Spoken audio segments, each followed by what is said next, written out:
കവിയായി പോയതുകൊണ്ട് ഞാനൊരു കവിത വായിച്ച് തുടങ്ങാം. കവിത എന്നൊന്നും അതിനെ വിളിക്കണ്ട.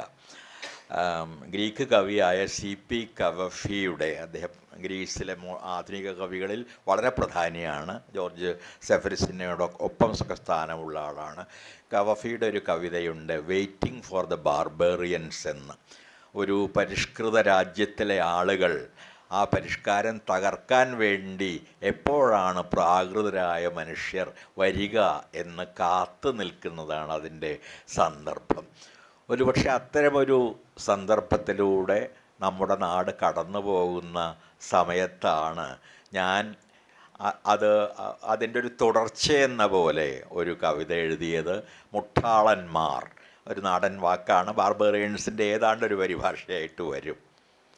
അവർ വരുമെന്ന് നമുക്കുറപ്പായിരുന്നു.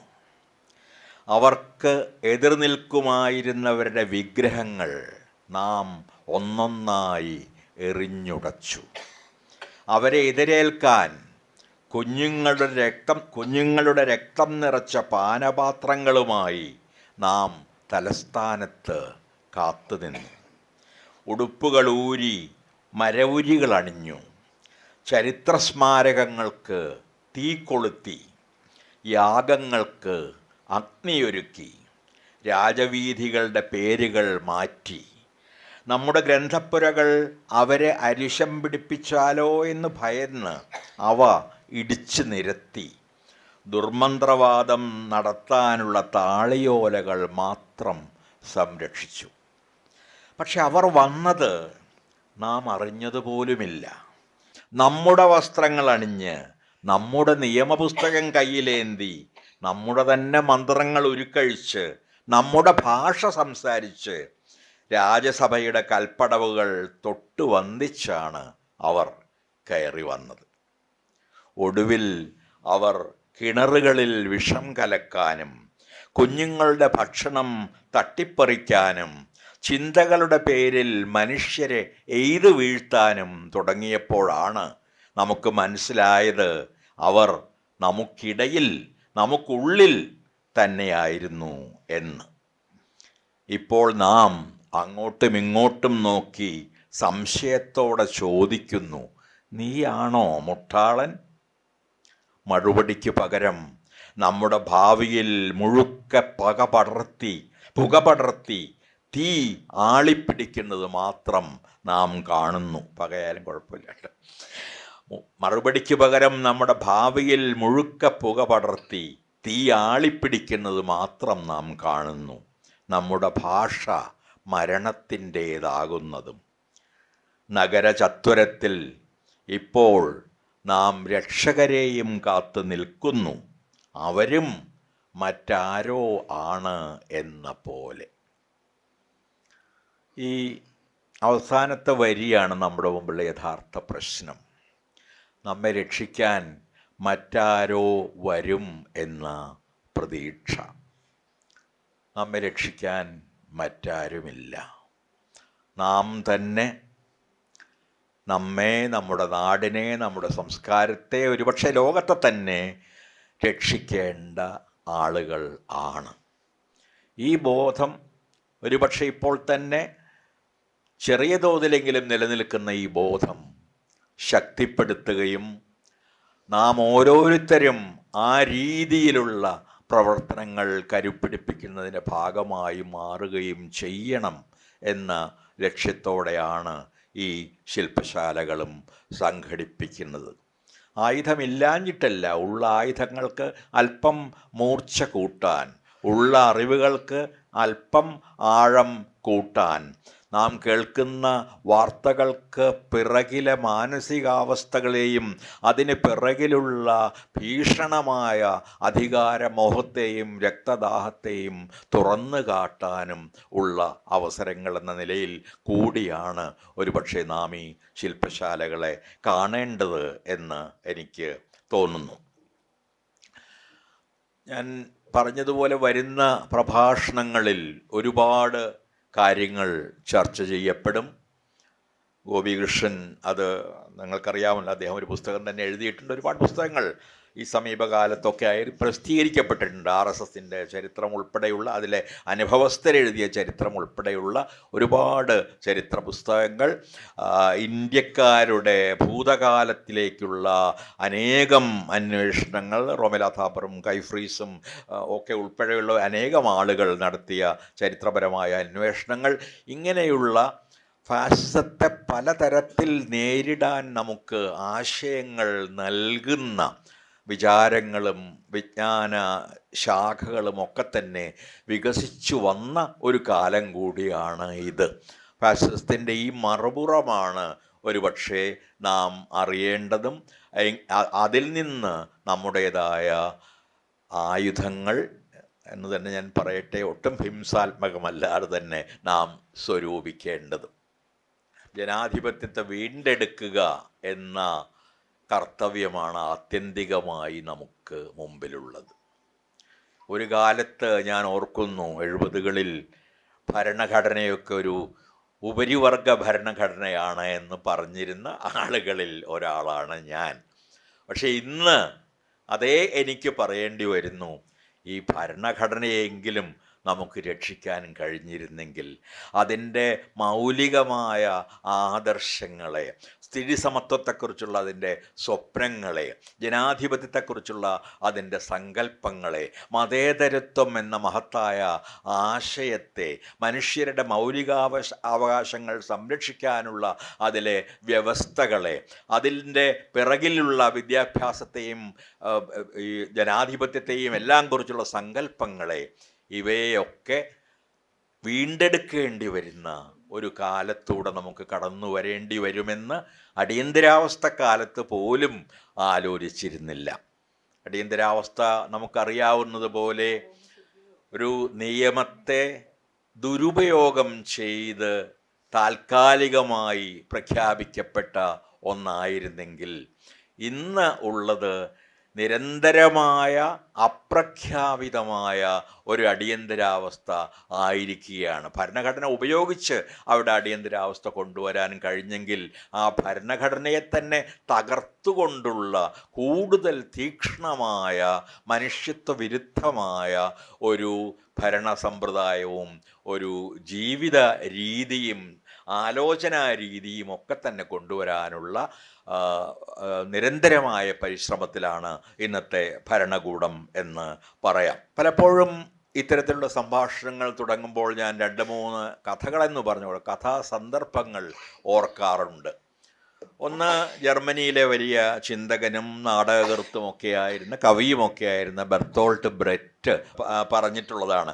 അദ്ദേഹത്തിൻ്റെ ആങ്സൈറ്റീസ് ഓഫ് ദ സ്റ്റേറ്റ്, ഭരണകൂടത്തിൻ്റെ ഉത്കണ്ഠകൾ എന്ന പ്രബന്ധത്തിൽ അദ്ദേഹം പറയുന്നുണ്ട്, നാസി ജർമ്മനിയിൽ ഒരാൾ സന്ദർശനത്തിന് വന്ന് തിരിച്ചു ചെന്നപ്പോൾ ആ നാട്ടുകാർ ചോദിച്ചു, ആരാണ് ജർമ്മനിയെ ഭരിക്കുന്നത് എന്ന്. അയാൾ ഉത്തരം പറഞ്ഞു, ഭയം. വാസ്തവത്തിൽ ഇന്ന് ഇന്ത്യയെ സന്ദർശിച്ച് മടങ്ങുന്ന ഒരാളോട് ചോദിച്ചാലും കിട്ടുന്ന ഉത്തരം ഏറെയൊന്നും വ്യത്യസ്തമാവുകയില്ല എന്നെനിക്ക് തോന്നുന്നു. ഇന്ത്യയെ മുഴുവൻ ഭയം ഭരിക്കുന്നതായി നമുക്ക് തോന്നുന്നു. കേരളത്തിൽ ഒരുപക്ഷെ നമുക്ക് അത്ര തീവ്രമായി അനുഭവപ്പെടുന്നുണ്ടാവില്ല. ഇടതുപക്ഷത്തിൻ്റെയും പലതരത്തിലുള്ള ജനാധിപത്യ പക്ഷങ്ങളുടെയും ഒക്കെ ഒരു സ്വാധീനവും ചരിത്രവും കേരളത്തിന് ഉള്ളതുകൊണ്ട്. പക്ഷേ ഈ ഭയം എങ്ങനെ മനുഷ്യരെ ഭരിക്കുന്നു എന്ന് പലതവണ നേരിട്ട് കാണാനും അനുഭവിക്കാനും ഒക്കെ അവസരമുണ്ടായ ഒരാളാണ് ഞാൻ. എൻ്റെ വീട്ടുകാരി എപ്പോഴാണ് വാതിലിൽ മുട്ട് കേൾക്കുക എന്ന ഉത്കണ്ഠയിലാണ് ഡൽഹിയിൽ ജീവിച്ചിരുന്നത്. കാരണം ഞാൻ കർഷക സമരത്തിൽ നേരിട്ട് പങ്കെടുത്ത ഒരാളാണ്, ഷഹീൻ ബാഗിൽ പോയി സംസാരിച്ച ഒരാളാണ്. എനിക്കറിയാവുന്ന മുറി ഹിന്ദിയിലാണെങ്കിൽ പോലും അങ്ങനെ നിരന്തരമായി എൻ്റെ എല്ലാ സാമൂഹ്യ മാധ്യമങ്ങളിലും കൂടെ ഇവരെ തുറന്നു കാട്ടിക്കൊണ്ടേയിരുന്ന, ഇപ്പോഴും തുറന്നു കാട്ടിക്കൊണ്ടിരിക്കുന്ന ഒരാളാണ്. അതുകൊണ്ട് ഇയാളുടെ ഗതിയും സ്റ്റാൻ സ്വാമിയുടെ ആകുമോ, അല്ലെങ്കിൽ ആനന്ദത്തിൽ തുമ്പയുടെ ആകുമോ, അല്ലെങ്കിൽ എൻ്റെ കൂട്ടുകാരനാണ് ആനന്ദത്തിൽ തുമ്പെ, എൻ്റെ വിദ്യാർത്ഥിയായ ഹനി ബാബുവിൻ്റെ ആകുമോ, അതോ ഉമർ ഖാലിദിൻ്റെ ആകുമോ? വിചാരണയില്ലാതെ അനേകം വർഷങ്ങൾ തടവിൽ കിടക്കേണ്ടി വരുന്ന സ്വതന്ത്രചിന്തകരായ, ഒരു കുറ്റവും ഭരണഘടന പ്രകാരം ചെയ്തിട്ടില്ലാത്ത ഈ മനുഷ്യരുടെ ഗതിയാകുമോ എന്ന് ഭയന്നിരുന്ന ഒരു കുടുംബത്തിലാണ് ഞാൻ വളരെ കാലം കഴിഞ്ഞ് പോന്നത്. അതുകൊണ്ട് നിസ്സംശയമായും എനിക്ക് പറയാൻ കഴിയും, ഇന്ത്യയെ ഇന്ന് ഭരിക്കുന്നത് പ്രാഥമികമായും ഭയമാണ്. ഈ ഭയത്തിൻ്റെ പ്രഭവങ്ങൾ അന്വേഷിച്ചു പോകുമ്പോഴാണ് ക്രമേണ നാം ഫാസിസം എന്ന അധികാര വിനിമയ സമ്പ്രദായത്തിലേക്കും അതിൻ്റെ പ്രവർത്തന രീതികളിലേക്കും ഒക്കെ തന്നെ സഞ്ചരിക്കാനും അതിൻ്റെ വേരുകൾ കണ്ടുപിടിക്കാനുമൊക്കെ നിർബന്ധിതരാവുക. കാരണം ഭയം ഭരിച്ച അനേകം നാടുകൾ, ഇപ്പോഴും ഭയം ഭരിക്കുന്ന, ഇന്ത്യ മാത്രമല്ല അനേകം രാജ്യങ്ങൾ ഉള്ള ഒരു കാലമാണ് ഇത്. നാം ട്രംപിനെക്കുറിച്ചോ നെതന്യാഹുവിനെക്കുറിച്ചോ ആലോചിക്കുമ്പോൾ, അല്ലെങ്കിൽ ഞാൻ പറയുന്നില്ല അതാദ്യം നമ്മൾ പണ്ട് തന്നെ വിക്ടർ ഓർബനെക്കുറിച്ച് ആലോചിക്കുമ്പോൾ, അല്ലെങ്കിൽ ഫ്രാങ്കോവിനെക്കുറിച്ച് ആലോചിക്കുമ്പോൾ, മുസ്സൊലീനിയെക്കുറിച്ച് ആലോചിക്കുമ്പോൾ, ഹിറ്റ്ലറെക്കുറിച്ച് ആലോചിക്കുമ്പോൾ, പല നിറത്തിലുള്ള സമഗ്രാധിപത്യങ്ങളെക്കുറിച്ചൊക്കെ ആലോചിക്കുമ്പോൾ നാം അവസാനമായി ചെന്നെത്തുക ഇന്നത്തെ അവസ്ഥ ഒരുപക്ഷെ ഒരു കാലത്തിൻ്റെയോ ഒരു രാജ്യത്തിൻ്റെയോ മാത്രമല്ല, ഇത് തുടർന്നു പോരുന്ന അമിതാധികാരത്തിന് വേണ്ടിയുള്ള ആഗ്രഹം കൊണ്ട് ജനാധിപത്യത്തെ തകർക്കുന്ന ഒരു ഇരുണ്ട പാരമ്പര്യത്തിൻ്റെ തുടർച്ചയാണ് എന്ന് ആണ്. രണ്ടാമത്തെ കഥ ലൂയി അരഗങ് എന്ന ഫ്രഞ്ച് കവിയാണ്. അദ്ദേഹം കമ്മ്യൂണിസ്റ്റുകാരനായിരുന്നു.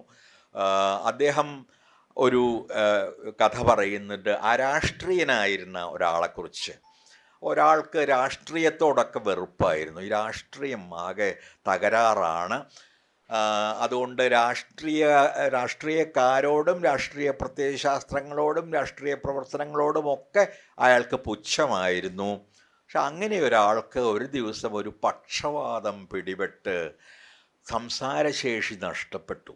അയാൾക്ക് ആകെ പറയാൻ കഴിയുന്ന ഒരു വാക്ക് രാഷ്ട്രീയം എന്നത് മാത്രമായി മാറി. ആ ഒരു വാക്ക് പല രീതിയിൽ ഉച്ചരിച്ച്, പല സ്വരങ്ങളിൽ ഉച്ചരിച്ച് അയാൾക്ക് തൻ്റെ ആവശ്യങ്ങളെല്ലാം നിറവേറ്റേണ്ടി വന്നു. ചായ കൊണ്ടുവരൂ എന്ന് പറയാൻ അയാൾ രാഷ്ട്രീയം എന്ന് പറഞ്ഞ്, ഞാൻ ഊഹിക്കുകയാണ്, അത് അല്ലെങ്കിൽ ഉച്ചയ്ക്കുള്ള ഭക്ഷണം കൊണ്ടുവരുമെന്ന് പറയും, രാഷ്ട്രീയം എന്ന് പറയും. ഇങ്ങനെ പല രീതികളിൽ ഒരു വാക്ക് ഉച്ചരിച്ച്, ഇത് വളരെ വളരെ വളരെ അർത്ഥവത്തായൊരു കഥയാണ്.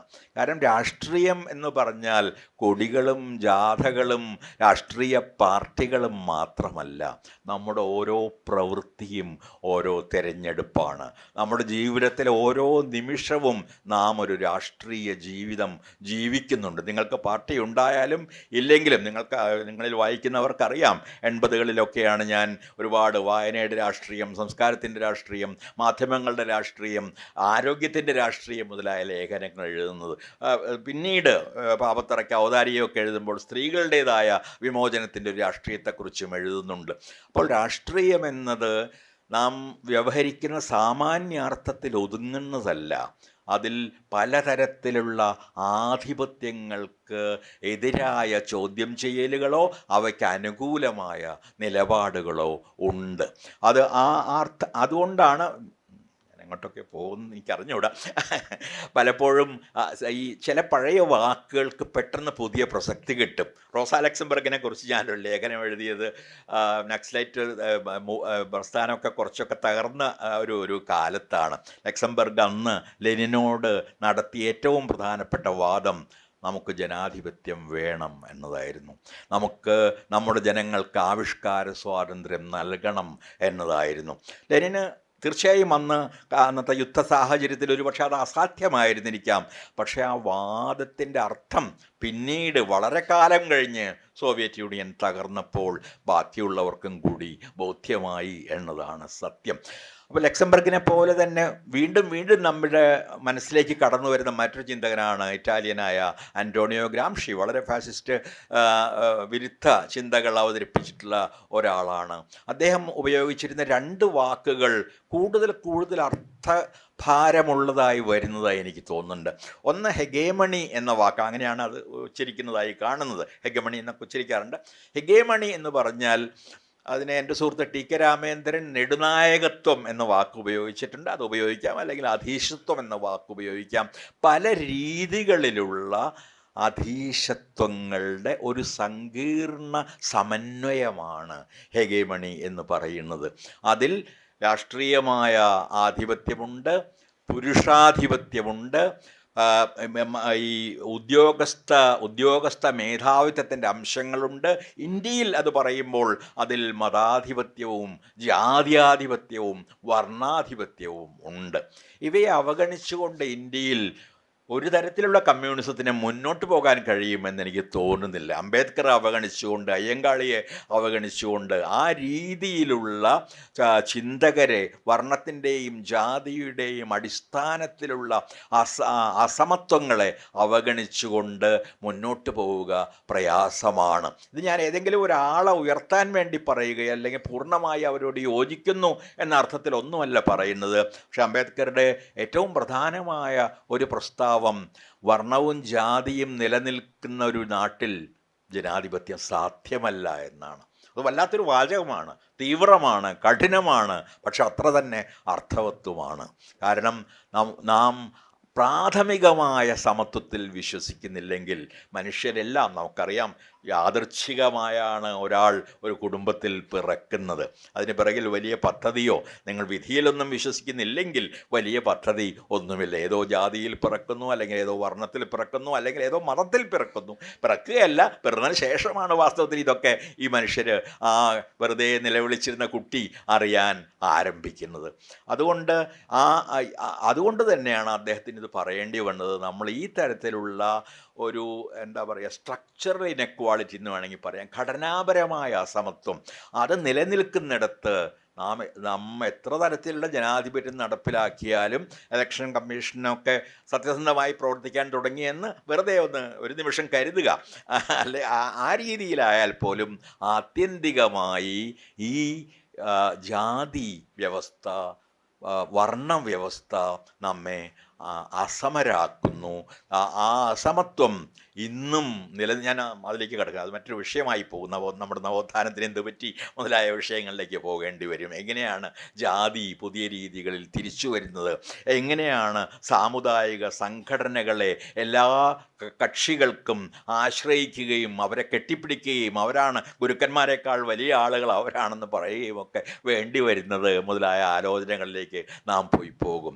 പക്ഷേ വ്യക്തമായും ഈ ജാതി നിലനിൽക്കുന്നിടത്തോളം കാലം മതവിദ്വേഷം, മതങ്ങളെക്കുറിച്ചല്ല ഞാൻ പറയും, മതവിദ്വേഷം നിലനിൽക്കുന്നിടത്തോളം കാലം സമരുടേതായ ഒരു രാഷ്ട്രം, സമത്വത്തിൻ്റെതായ ജനാധിപത്യത്തിൻ്റെതായ ഒരു രാഷ്ട്രം നിർമ്മിക്കുക സാധ്യമല്ല. ഈ രീതിയിലുള്ള ഒരു കണ്ടെത്തലാണ്. എന്തിലും രാഷ്ട്രീയമുണ്ടെന്നും ഈ പലതരം രാഷ്ട്രീയങ്ങളുടെ, ഞാൻ പറഞ്ഞ പോലെ ഒരു സങ്കീർണ സമന്വയമാണ് ആ നെടുനായകത്വം, ആരാണ് സമൂഹത്തിൽ വിളങ്ങുന്നത്, അധിപരായി വിളങ്ങുന്നത് എന്ന് കാണിക്കുന്നതെന്നും ഉള്ള ആ തിരിച്ചറിവാണ് ഒരുപക്ഷെ ഈ ലൂയി അരഗങ്ങിൻ്റെ ഈ രാഷ്ട്രീയതയെക്കുറിച്ചുള്ള കഥ കാണിക്കുന്നത്. ഞാനിങ്ങനെ കഥകൾ പറഞ്ഞുകൊണ്ടിരിക്കുമോ, ഒരു മൂന്നാമത്തെ ഒരു കഥ കൂടി, അത് ഈസപ്പ് കഥകളിലുള്ളതാണ്. നിങ്ങൾക്കറിയാം, ഈസപ്പ് കഥകളും പഞ്ചതന്ത്രവും ഒക്കെ തമ്മിൽ പ്രത്യേക ബന്ധമുണ്ട്. അത് എങ്ങോട്ട് സഞ്ചരിച്ചു എന്നൊക്കെ ഉള്ളത് ഇപ്പോഴും ചരിത്രകാരന്മാർക്ക് പൂർണ്ണമായിട്ടും വ്യക്തമല്ല.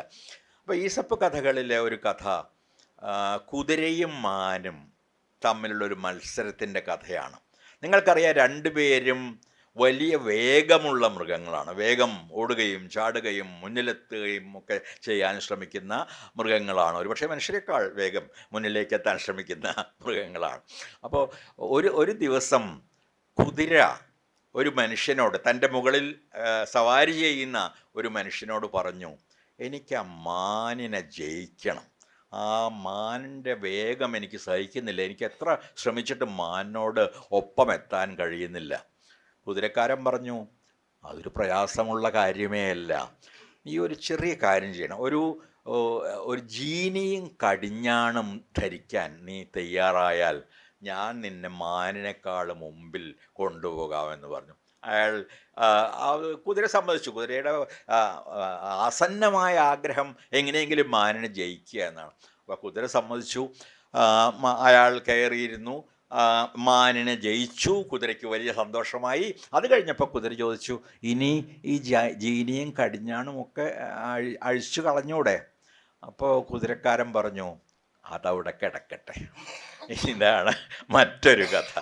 ഈ കഥകളുടെ ഒന്നും ധ്വനികളെക്കുറിച്ച് ഞാൻ നിങ്ങൾക്ക് പറയേണ്ടതില്ല.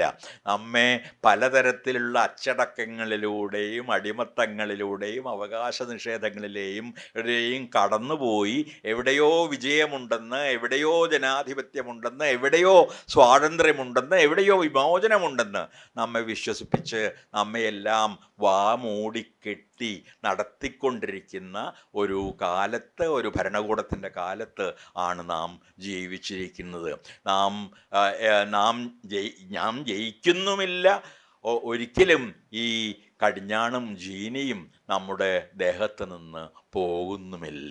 നിത്യമായ അടിമത്തത്തിന് വിധിക്കപ്പെട്ടവർ എന്ന പോലെ, അത് താൽക്കാലികമാണെന്ന പ്രത്യാശയുള്ളപ്പോൾ പോലും എന്ന പോലെ ജീവിക്കേണ്ടി വരിക ഒരുപക്ഷെ മനുഷ്യാവസ്ഥയുടെ തന്നെ, മനുഷ്യൻ്റെ പ്രാഥമികമായ മനുഷ്യനായിരിക്കുക എന്ന അവകാശത്തിൻ്റെ നിഷേധം ആണ് എന്ന് പറയുക വയ്യ. അപ്പോൾ ഈ മൂന്ന് കഥകളിലൂടെ അല്ലെങ്കിൽ കഥാസന്ദർഭങ്ങളിലൂടെ ഞാൻ പറയാൻ ശ്രമിച്ചത് എന്താണ് എന്ന് നിങ്ങൾക്ക് വ്യക്തമായിട്ടുണ്ടാകും എന്ന് ഞാൻ വിശ്വസിക്കുന്നു.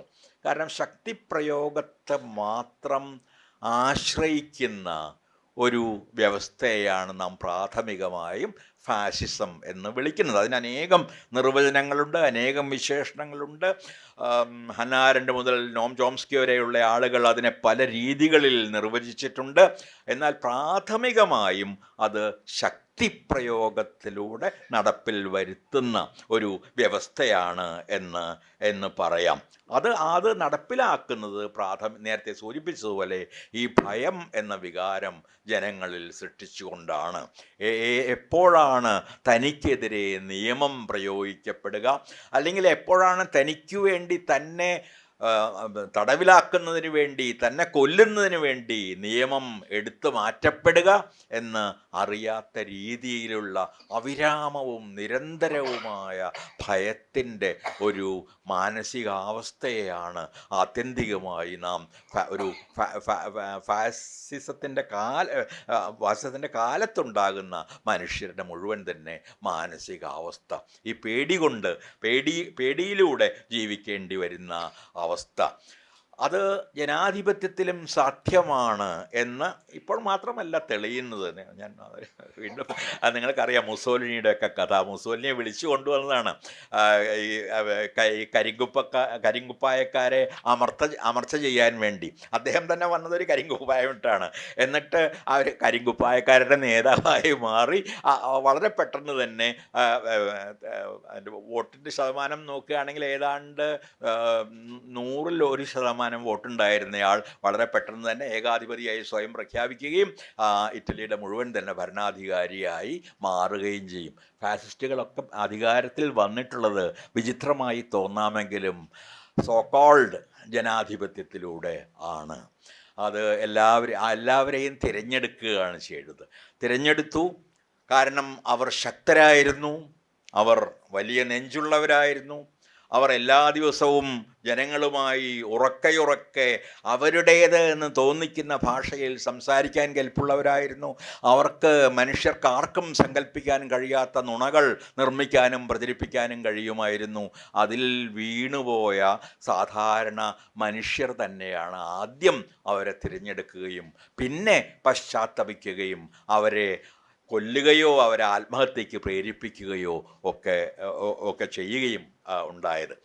അപ്പോൾ ഈ ആധിപത്യത്തിന് പിറകിൽ ആത്യന്തികം ഞാൻ പറഞ്ഞതുപോലെ ജനാധിപത്യത്തിൻ്റെ ഒരു തെറ്റിദ്ധാരണ അഥവാ ജനാധിപത്യപരമായ അധികാരത്തിൻ്റെ ഒരു ദുരുപയോഗം ആണ് ഈ തരത്തിലുള്ള അധികാരികളുടെ മുഴുവൻ തന്നെ തിരഞ്ഞെടുപ്പിന് പിറകിലുണ്ടായിരുന്നത് എന്ന് നമുക്ക് വളരെ അനായാസമായി തന്നെ അറിയാം. ഇന്ത്യയെ സംബന്ധിച്ചിടത്തോളം ഞാൻ പറയേണ്ടതില്ല, ഒരു ഹിന്ദുത്വാനുകൂലമായ നിയോലിബറൽ ആയ കോർപ്പറേറ്റ് താല്പര്യങ്ങളാൽ അതിനെപ്പറ്റി വിശദമായി സംസാരിക്കുന്നുണ്ട്. കോർപ്പറേറ്റുകൾക്ക് അനുകൂലമായ ഒരു ഭരണം, അല്ലെങ്കിൽ ഇവരുടെ എല്ലാം ഒരു വിചിത്രമായ ഇരുണ്ട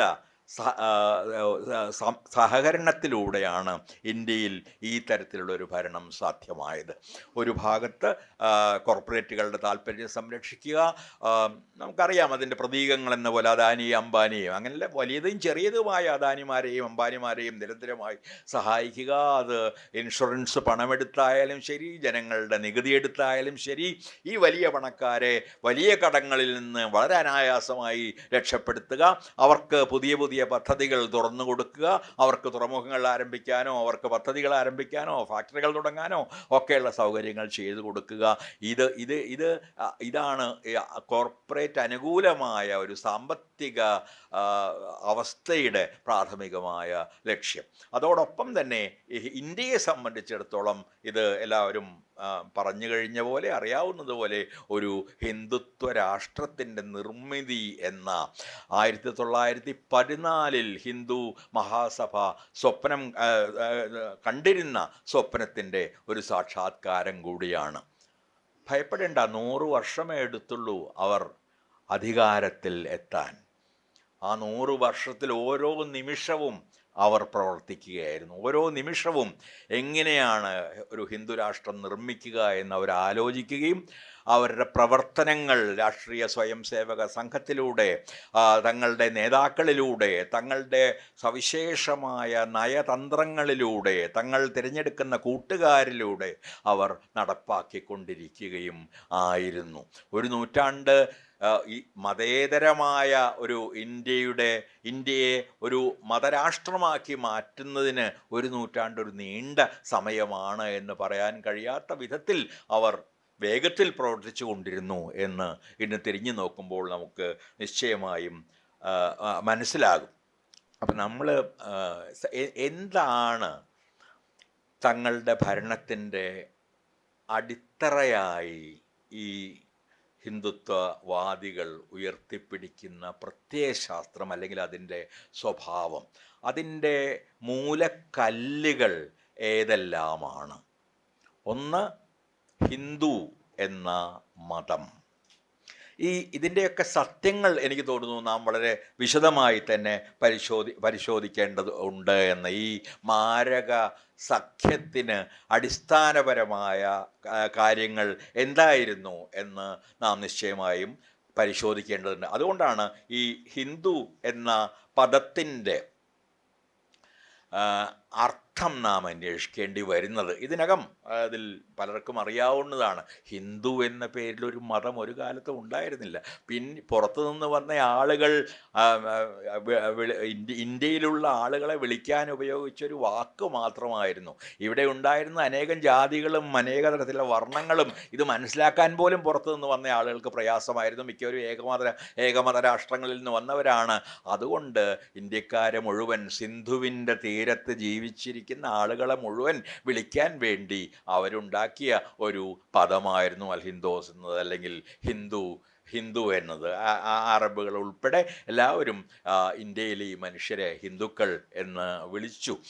ഒരു തരത്തിലും സെമിറ്റിക് മതങ്ങളുമായി താരതമ്യപ്പെടുത്താവുന്ന തരത്തിലുള്ളൊരു മതം ഇന്ത്യയിൽ ഉണ്ടായിരുന്നില്ല. ഇന്ത്യയിൽ ഇന്ന് ക്രിസ്തുമതവും ഇസ്ലാം മതവും എല്ലാം ഉണ്ടെങ്കിലും, അല്ലെങ്കിൽ ബുദ്ധമതവും ജൈനമതവും പാഴ്സി മതവും എല്ലാം ചെറിയ തോതിലെങ്കിലും ഉണ്ടെങ്കിലും, ആ രീതിയിലുള്ള ഒരു മതം, ഒരു പ്രവാചകനുള്ള, ഒരു പുസ്തകമുള്ള, ചില പ്രാഥമികമായ ആശയങ്ങളുള്ള ഒരു മതം ഇന്ത്യയിൽ ഉണ്ടായിരുന്നില്ല. അപ്പോൾ അതുകൊണ്ട് അതിനെ നിർമ്മിക്കേണ്ടിയിരുന്നു, ഇൻവെൻറ്റ് ചെയ്യുക എന്നുള്ള അർത്ഥത്തിൽ അത് നിർമ്മിക്കേണ്ടിയിരുന്നു. അതാണ് ഹിന്ദു മഹാസഭ ക്രമേണ ചെയ്തുകൊണ്ടിരുന്നത്.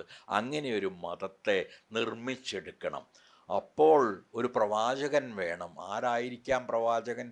കൃഷ്ണൻ. രാമനുണ്ടായാലും കുഴപ്പമില്ല, രാമകൃഷ്ണൻ്റെ തന്നെ, വിഷ്ണുവിൻ്റെ അവതാരമാണ് രണ്ടുപേരും. അപ്പോൾ കൃഷ്ണൻ പ്രവാചകനായി മാറുന്നു. ഒരു തത്വചിന്തകളെ സമന്വയിക്കുന്ന പുസ്തകമായ ഗീത ഒരു ഗ്രന്ഥം, പുണ്യ ഗ്രന്ഥമായി മാറും. സമന്വയിക്കുന്ന എന്ന് പറഞ്ഞാൽ എനിക്ക് അതിലേക്ക് പോകാൻ സമയമില്ലാത്തതുകൊണ്ടാണ്. നിങ്ങൾക്കറിയാം, അതിൽ അനേകം യോഗങ്ങളും ഇന്ത്യയിൽ നിലനിന്നിരുന്ന അനേകം ചിന്താ പദ്ധതികളുടെ സംക്ഷേപങ്ങൾ അതിലുണ്ട്. ഇഷ്ടമുള്ളവർക്ക് ഇഷ്ടം പോലെ അത് വായിക്കുകയും ചെയ്യാം. അത് ഗോൾവാൾക്കർ വായിച്ച ഗീതയല്ല ഗാന്ധി വായിച്ചത് എന്നും നമുക്കറിയാം. അപ്പോൾ അതിൽ പല അധ്യായങ്ങളുള്ളത് കൊണ്ട്, പല തത്വചിന്തകളുള്ളത് കൊണ്ട് പല രീതികളിൽ വായിക്കാനും വ്യാഖ്യാനിക്കാനും കഴിയുന്ന ഗീത. അപ്പോൾ ഗീത അങ്ങനൊരു പുസ്തകം ആയി മാറി. മറ്റ് സങ്കല്പങ്ങൾ, പുണ്യവും പാപവും നരകവും സ്വർഗവും മുതലായ അനേകം സങ്കല്പങ്ങൾ പിന്നീട് വന്നു ചേർന്നു. അതിൻ്റെ ഭാഗമായി ഈ വർണ്ണമെന്ന സങ്കല്പവും അതിൽ ബ്രാഹ്മണ്യത്തിൻ്റെ ആധിപത്യവും കൂടി വന്നു ചേർന്നു. അങ്ങനെ ഹിന്ദു എന്ന് ഇന്ന് വിളിക്കപ്പെടുന്ന രീതിയിലുള്ള ഒരു മതമായി ഇന്ത്യയിലെ ജനങ്ങളുടെ പൊതു മതം മാറിയതിൻ്റെ കഥ കൂടിയാണ് ഹിന്ദു എന്ന വാക്കിൻ്റെ ഉത്ഭവത്തിൻ്റെയും വളർച്ചയുടെയും അതിൻ്റെ അർത്ഥത്തിൻ്റെ പടർച്ചയുടെയും മുഴുവൻ തന്നെ കഥ എന്ന് പറയാം. രണ്ടാമത്തെ കാര്യം ആര്യവംശത്തിൻ്റെ മഹത്വമാണ്. നിങ്ങൾക്കെല്ലാവർക്കും അറിയാം, ഇത് ഹിറ്റ്ലറുടെയും കൂടി അവകാശവാദമായിരുന്നു. ഹിറ്റ്ലർ നടത്തിയ വലിയ വംശഹത്യയ്ക്കുള്ള ന്യായീകരണമായിരുന്നു. അനാര്യരെയാണ് കൊന്നത് എന്ന് പറഞ്ഞാണ് അദ്ദേഹം നടത്തിയ കൊലപാതകങ്ങളെ മുഴുവൻ തന്നെ, അദ്ദേഹം എന്ന് പറയണോ, ന്യായീകരിച്ചത്. ചില വാക്കുകൾ നമ്മൾ വയസ്സുകൊണ്ടും പഴക്കം കൊണ്ടും നമ്മൾ അയാളൊക്കെ അദ്ദേഹമായി മാറിപ്പോകാറുണ്ട്. അപ്പോൾ ഈ രീതിയിലുള്ള ഒരു അതേ അവകാശവാദമാണ് ഇന്നത്തെ ഇന്ത്യ ഭരിക്കുന്ന ആളുകൾ മുന്നോട്ട് വയ്ക്കുന്നത്. ഇന്ത്യ പ്രാഥമികമായും ആര്യന്മാരുടെ ഒരു നാടാണ്. എന്നാൽ ഞാൻ നേരത്തെ സൂചിപ്പിച്ച ചരിത്രകാരന്മാർ, അത് ടോണി ജോസഫ് ആവട്ടെ, അല്ലെങ്കിൽ റോമില താപ്പർ ആകട്ടെ, കൈഫ്രീസ് ആകട്ടെ, ജയമേനോനാകട്ടെ, ഒരുപാട് ആളുകൾ, അനേകം പുസ്തകങ്ങൾ ഇതിനെക്കുറിച്ച് ഇറങ്ങിയിട്ടുണ്ട്. ഹു ആർ ദ ഇന്ത്യൻസ് എന്നുള്ള പുസ്തകം, ഏർലി ഇന്ത്യൻസ് എന്നുള്ള പുസ്തകം, റോമില താപ്പർ ആര്യൻസ് എന്നുള്ള പുസ്തകം. ഇതിലെല്ലാവരും അവർ പറയുന്ന പ്രധാനമായ കാര്യം, ആര്യൻ എന്ന് പറയുന്ന ഒരു റേസ് എന്ന് പറഞ്ഞാൽ വംശം ഇല്ല എന്ന് തന്നെയാണ്. വെറുതെ പറയുകയല്ല, അനേകം ആർക്കിയോളജിക്കലായിട്ടുള്ള തെളിവുകളോടുകൂടി അവരത് വളരെ പ്രത്യക്ഷമായി തന്നെ പറയുന്നുണ്ട്. ആര്യവംശം എന്നൊന്നില്ല എന്നു മാത്രമല്ല, ഏറ്റവും അവസാനം ഇന്ത്യയിലെത്തിയ ആളുകളെയാണ് ആര്യൻസ് എന്ന് പറയുന്നത്. 65,000 മുമ്പ് ആഫ്രിക്കയിൽ നിന്ന് വന്ന ആളുകളാണ് നമ്മുടെ പ്രപിതാമഹർ. അതിനും വളരെ കാലം കഴിഞ്ഞ് വന്ന മെഡിറ്ററേനിയൻ പ്രദേശത്ത് നിന്ന് വന്ന ആളുകളും ആദ്യം ഇവിടെ ഉണ്ടായിരുന്ന ആളുകളും ചേർന്ന വംശങ്ങളാണ് പിന്നീട് വന്നത്. പിന്നീട് ദ്രാവിഡരെന്നൊക്കെ അറിയപ്പെടാൻ തുടങ്ങിയ ആളുകളുടെ ഒരു വലിയ വിഭാഗം ഈ രണ്ട് വംശങ്ങളും ചേർന്നുണ്ടായതാണ്. പിന്നീട് അവസാനം വന്നിട്ടുള്ള സാഗരോ കർഷകരും ആയിട്ട് വന്നിട്ടുള്ള ഈ മധ്യേഷ്യയിൽ നിന്ന് വന്നിട്ടുള്ള ഒരു വിഭാഗത്തെയാണ് ആര്യന്മാർ എന്ന് വിളിക്കുന്നത്. പക്ഷെ അത് അവർ സ്വയം ആര്യന്മാരെന്ന് വിളിച്ചിരുന്നില്ല. ഭാഷയിൽ ഒരു കുടുംബമുണ്ട്, ഇൻഡോ ആര്യൻ കുടുംബം, അതിൽപ്പെട്ടതാണ് സംസ്കൃതം. ഭാഷാശാസ്ത്രജ്ഞർക്ക് എല്ലാവർക്കും അറിയാവുന്നൊരു കാര്യമാണ്. അതുപോലെ സംസ്കൃതവും ജർമ്മനുമൊക്കെ ആയിട്ടുള്ള ഞാനും ഈ പഴയ ഓൾഡ് ഇംഗ്ലീഷ് ആയിരുന്നു എൻ്റെ പ്രത്യേക വിഷയം, അതുകൊണ്ട് പ്രത്യേകം പഠിച്ചിട്ടുള്ള കാര്യമാണിത്. ഈ പഴയ പല വാക്കുകളും, ജർമ്മൻ വാക്കുകളും പിന്നീട് അത് ചിലതൊക്കെ ഇംഗ്ലീഷ് വാക്കുകളായി മാറി സംസ്കൃത വാക്കുകളുമായിട്ട് വളരെ അടുപ്പമുള്ള വാക്കുകളാണ് ഇന്നത്തെ സംസ്കൃത വാക്കുകളുമായി. കാരണം അത് ഒരൊറ്റ കുടുംബത്തിൽ നിന്ന് വരുന്ന വാക്കുകളാണ് ഇവ എന്നത്. അവയെ ഒരു ഭാഷാ കുടുംബം എന്ന നിലയ്ക്ക് ഇൻഡോ ആര്യൻ കുടുംബം എന്ന് പറയുന്നു. പക്ഷെ അതേസമയം ആര്യന്മാരെന്ന് പറയുന്ന ഒരു നമ്മൾ എത്നിക് സെൻസിൽ, അതായത് വംശാർത്ഥത്തിൽ ആ തരത്തിലുള്ള ആര്യന്മാരെന്ന് വിളിക്കാവുന്ന തരത്തിലുള്ള ഒരു വംശം നിലനിൽക്കുന്നതേ ഇല്ല. അതുകൊണ്ട് ആര്യന്മാരാണ് ആര്യന്മാരെന്ന് ഇന്ന് അന്വേഷിക്കാനും വളരെ വളരെ വിഷമാണ്. വാസ്തവത്തിൽ ഈ കേരള ലിറ്റററി ഫെസ്റ്റിവൽ കോഴിക്കോട് നടക്കുമ്പോൾ ഒരിക്കൽ ഞാൻ പറയും, നമുക്ക് ഒരു ടെസ്റ്റിങ്ങിനുള്ള DNA ടെസ്റ്റിനുള്ളൊരു ഏർപ്പാട് അവിടെ ചെയ്യാം. കുറച്ച് പൈസ കൊടുത്താൽ മതി, DNA ടെസ്റ്റ് ചെയ്യാം. ഒരുപാട് പേര് ചെയ്തു. അപ്പോൾ മനസ്സിലായി നമ്മുടെ രക്തത്തിൽ ആഫ്രിക്കക്കാരുടെ രക്തമുണ്ട്, പിന്നീട് വന്ന ആളുകളുടെ രക്തമുണ്ട്, ഇറാനിയൻ ഉൾപ്പെടെയുള്ള ആളുകളുടെ രക്തമുണ്ട്, ഈ ഇവിടെ ആദ്യം മുതലേ താമസിച്ചിരുന്ന ആദിവാസികളുടെ രക്തമുണ്ട്. ഒരൊറ്റ ഇന്ത്യക്കാരനും ഒരു തരത്തിലുള്ള വംശശുദ്ധിയും അവകാശപ്പെടാൻ പാടില്ല. ഈ ശുദ്ധിവാദങ്ങളെ ഞാൻ അശുദ്ധിക്ക് വേണ്ടി ഒരു കവിത തന്നെ എഴുതിയിട്ടുണ്ട്. അപ്പോൾ ശുദ്ധിവാദങ്ങളെ വളരെ സംശയിക്കുന്ന ഒരാളാണ് ഞാൻ. കാരണം എല്ലാ ഫാസിസത്തിൻ്റെയും അടിയിൽ ഈ തരത്തിലുള്ള വിശുദ്ധിവാദങ്ങൾ ഉണ്ട്. വിശുദ്ധിയാവാം, മതവിശുദ്ധിയാവാം, അല്ലെങ്കിൽ മറ്റേതെങ്കിലും തരത്തിലുള്ള വിശുദ്ധിയാവാം. ഈ ശുദ്ധിവാദങ്ങളും പൂർണ്ണതാവാദങ്ങളും ഇത് രണ്ടും വളരെ കുഴപ്പം പിടിച്ചതാണ്. മനുഷ്യർ അപൂർണരായിരിക്കണം, മനുഷ്യർ അശുദ്ധരായിരിക്കണം എന്ന ഒരു സംശയവും എനിക്ക് തോന്നിയിട്ടില്ല. അപ്പോൾ ആ രീതിയിലുള്ള ഒരു ശുദ്ധിവാദത്തിലൂടെയാണ്, നിലനിൽക്കാത്ത ഒരു പരീക്ഷണത്തെയും അതിജീവിക്കാൻ ഇടയില്ലാത്ത ഒരു ശുദ്ധിവാദത്തിലൂടെയാണ് ഈ ആര്യവംശം സൃഷ്ടിക്കപ്പെട്ടതും ആര്യവംശജരാണ് ഇന്ത്യയിൽ ഉള്ളതെന്നും ഇന്ത്യയിലെ വംശപ്രാഥമികത്വം അവർക്കാണെന്നും ഉള്ള പ്രചാരണം ഈ പാർട്ടികൾ, ഹിന്ദുത്വ കക്ഷികൾ നടത്തി പോന്നിട്ടുള്ളത്. ഇതോടൊപ്പം പറയേണ്ട ഒരു കാര്യം, മൂന്നാമത്തെ ഒരു കാര്യമുണ്ട്, തീർച്ചയായിട്ടും ഹിന്ദിയാണത്.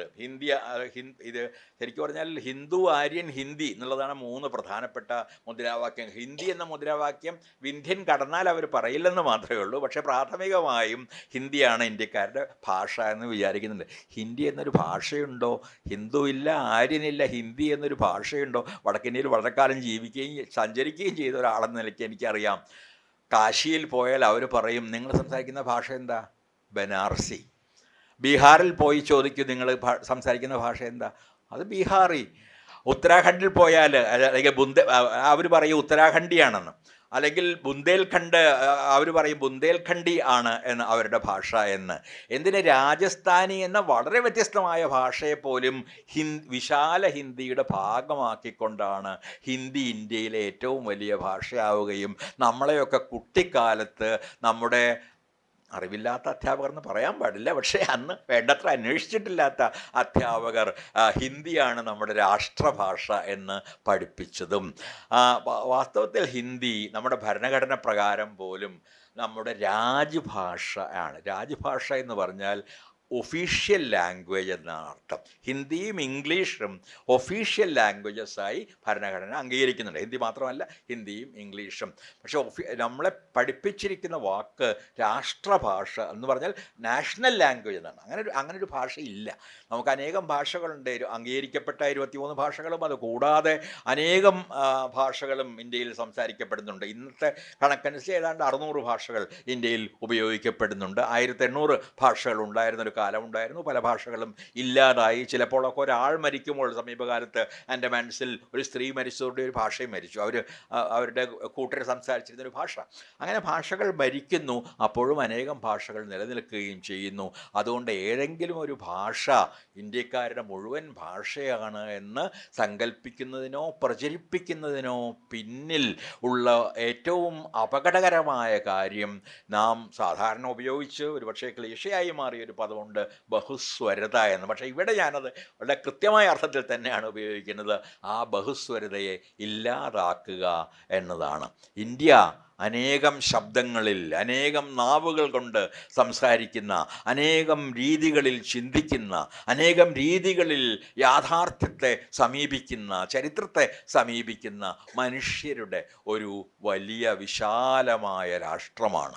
അത് ഏതെങ്കിലും ഒരു മതത്തിനോ ഒരു ഭാഷയ്ക്കോ ഒരു വംശത്തിനോ അവകാശപ്പെട്ടതല്ല. ഇന്ത്യ എന്ന ആശയം നമ്മുടെ ചർച്ചയിലെ വിഷയമാണെന്ന് എനിക്കറിയാം. പക്ഷേ ഇന്ത്യ എന്ന ആശയത്തിൻ്റെ കോർ, അതിൻ്റെ കാതൽ എന്ന് പറയുന്നത് ഈ ബഹുത്വമാണ്.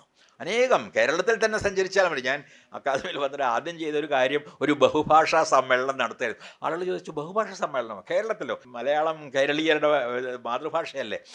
അപ്പം ഞാൻ പറഞ്ഞു അങ്ങനെയല്ല, അല്ലാതെ സംസാരിക്കുന്ന ആളുകളുണ്ട് ഇവിടെ. തമിഴ് സംസാരിക്കുന്നവരുണ്ട്, കന്നഡ സംസാരിക്കുന്നവരുണ്ട്, തുളു സംസാരിക്കുന്നവരുണ്ട്, ബാര സംസാരിക്കുന്നവരുണ്ട്, അനേകം ഗോത്രഭാഷകൾ സംസാരിക്കുന്നുണ്ട്. ഗോത്രഭാഷകളുടെ ഒരു നിഘണ്ടുക്കൾ ഇപ്പോൾ അക്കാദമി പുറത്തു കൊണ്ടുവരാൻ തീരുമാനിക്കും. ആദ്യത്തെ ഉടനെ തന്നെ പുറത്തിറങ്ങും ചെയ്യും. അപ്പം ഇങ്ങനെ അനേകം ഭാഷകൾ കേരളത്തിൽ പോലുമുണ്ട്. അപ്പോൾ ഓരോ സംസ്ഥാനത്തും അന്വേഷിച്ച് നോക്കുക എത്ര ഭാഷകൾ അവിടെ സംസാരിക്കപ്പെടുന്നുണ്ട് എന്ന്. പുറമേ കാണുന്ന ഭാഷകൾ മാത്രമല്ല, അടിച്ചമർത്തപ്പെട്ട മനുഷ്യരുടെ നെടുവീർപ്പുകൾ നിറഞ്ഞ, കണ്ണീർ നിറഞ്ഞ, വേദന നിറഞ്ഞ ഭാഷകളും ഇന്ത്യയിൽ നിലനിൽക്കുന്നുണ്ട്, അല്ലെങ്കിൽ നിലനിൽപ്പിന് വേണ്ടി ആഗ്രഹിക്കുന്നുണ്ട്. പക്ഷെ പലപ്പോഴും നാം അവയൊക്കെ അടിച്ചമർത്തി ഭൂരിപക്ഷത്തിൻ്റെ ഭാഷ അടിച്ചേൽപ്പിക്കുകയാണ് ചെയ്ത് പോന്നിട്ടുള്ളത്. എന്നാൽ ഹിന്ദി ആ ഭൂരിപക്ഷത്തിൻ്റെ ഭാഷ പോലും അല്ല. ഞാൻ സൂചിപ്പിച്ചതുപോലെ ഓരോ പ്രദേശത്തും അനേക തരത്തിലുള്ള ഭാഷകളാണ് സംസാരിക്കുന്നത്. അവയെ എല്ലാം ഹിന്ദിയുടെ രൂപങ്ങളാണ് എന്ന് പറഞ്ഞാണ് ഹിന്ദിയെ വലിയ ഭാഷയാക്കി. ഇന്ത്യയിൽ ഏറ്റവും അധികം ആളുകൾ സംസാരിക്കുന്ന ഭാഷ കൃത്യമായ കണക്ക് പ്രകാരം തെലുങ്കാണ്, ഹിന്ദി അല്ല. ഹിന്ദി സംസാരിക്കുന്ന ഒരു എന്താ പറയുന്നത്, മാനക ഹിന്ദി സംസാരിക്കുന്ന ആളുകൾ ഒരു ചെറിയ ഭൂരിപക്ഷമാണ്. അതിന് ഉള്ളിൽ നടക്കുന്ന യുദ്ധങ്ങളെക്കുറിച്ച് ഞാൻ കൂടുതൽ പറയുന്നില്ല. പക്ഷേ ഒരു കാര്യം മാത്രം പറയാം, ഈ ഹിന്ദിയെ സംസ്കൃതവൽക്കരിക്കാനുള്ള ഒരു യത്നം ആദ്യം മുതലേ തന്നെ ഹിന്ദുത്വവാദികൾ നടത്തിപ്പോന്നിട്ടുണ്ട്. കാരണം ഹിന്ദി ഇത്രയും ശക്തമായ ഒരു ആവിഷ്കാര ഭാഷയായി മാറിയത് ഉറുദുവിൻ്റെ സാന്നിധ്യം കൊണ്ടാണ്. പ്രേംചന്ദിനെ ഉറുദു സംസാരിക്കുന്ന ആളുകൾ ഒരു ഉറുദു എഴുത്തുകാരനായിട്ട് ആണ് കാണുന്നത്. ഗാന്ധി സംസാരിച്ചതും ഈ ഹിന്ദിയെക്കുറിച്ചല്ല, ഹിന്ദുസ്ഥാനി എന്ന പദമാണ് അദ്ദേഹം ഉദ്ദേശിച്ചത്.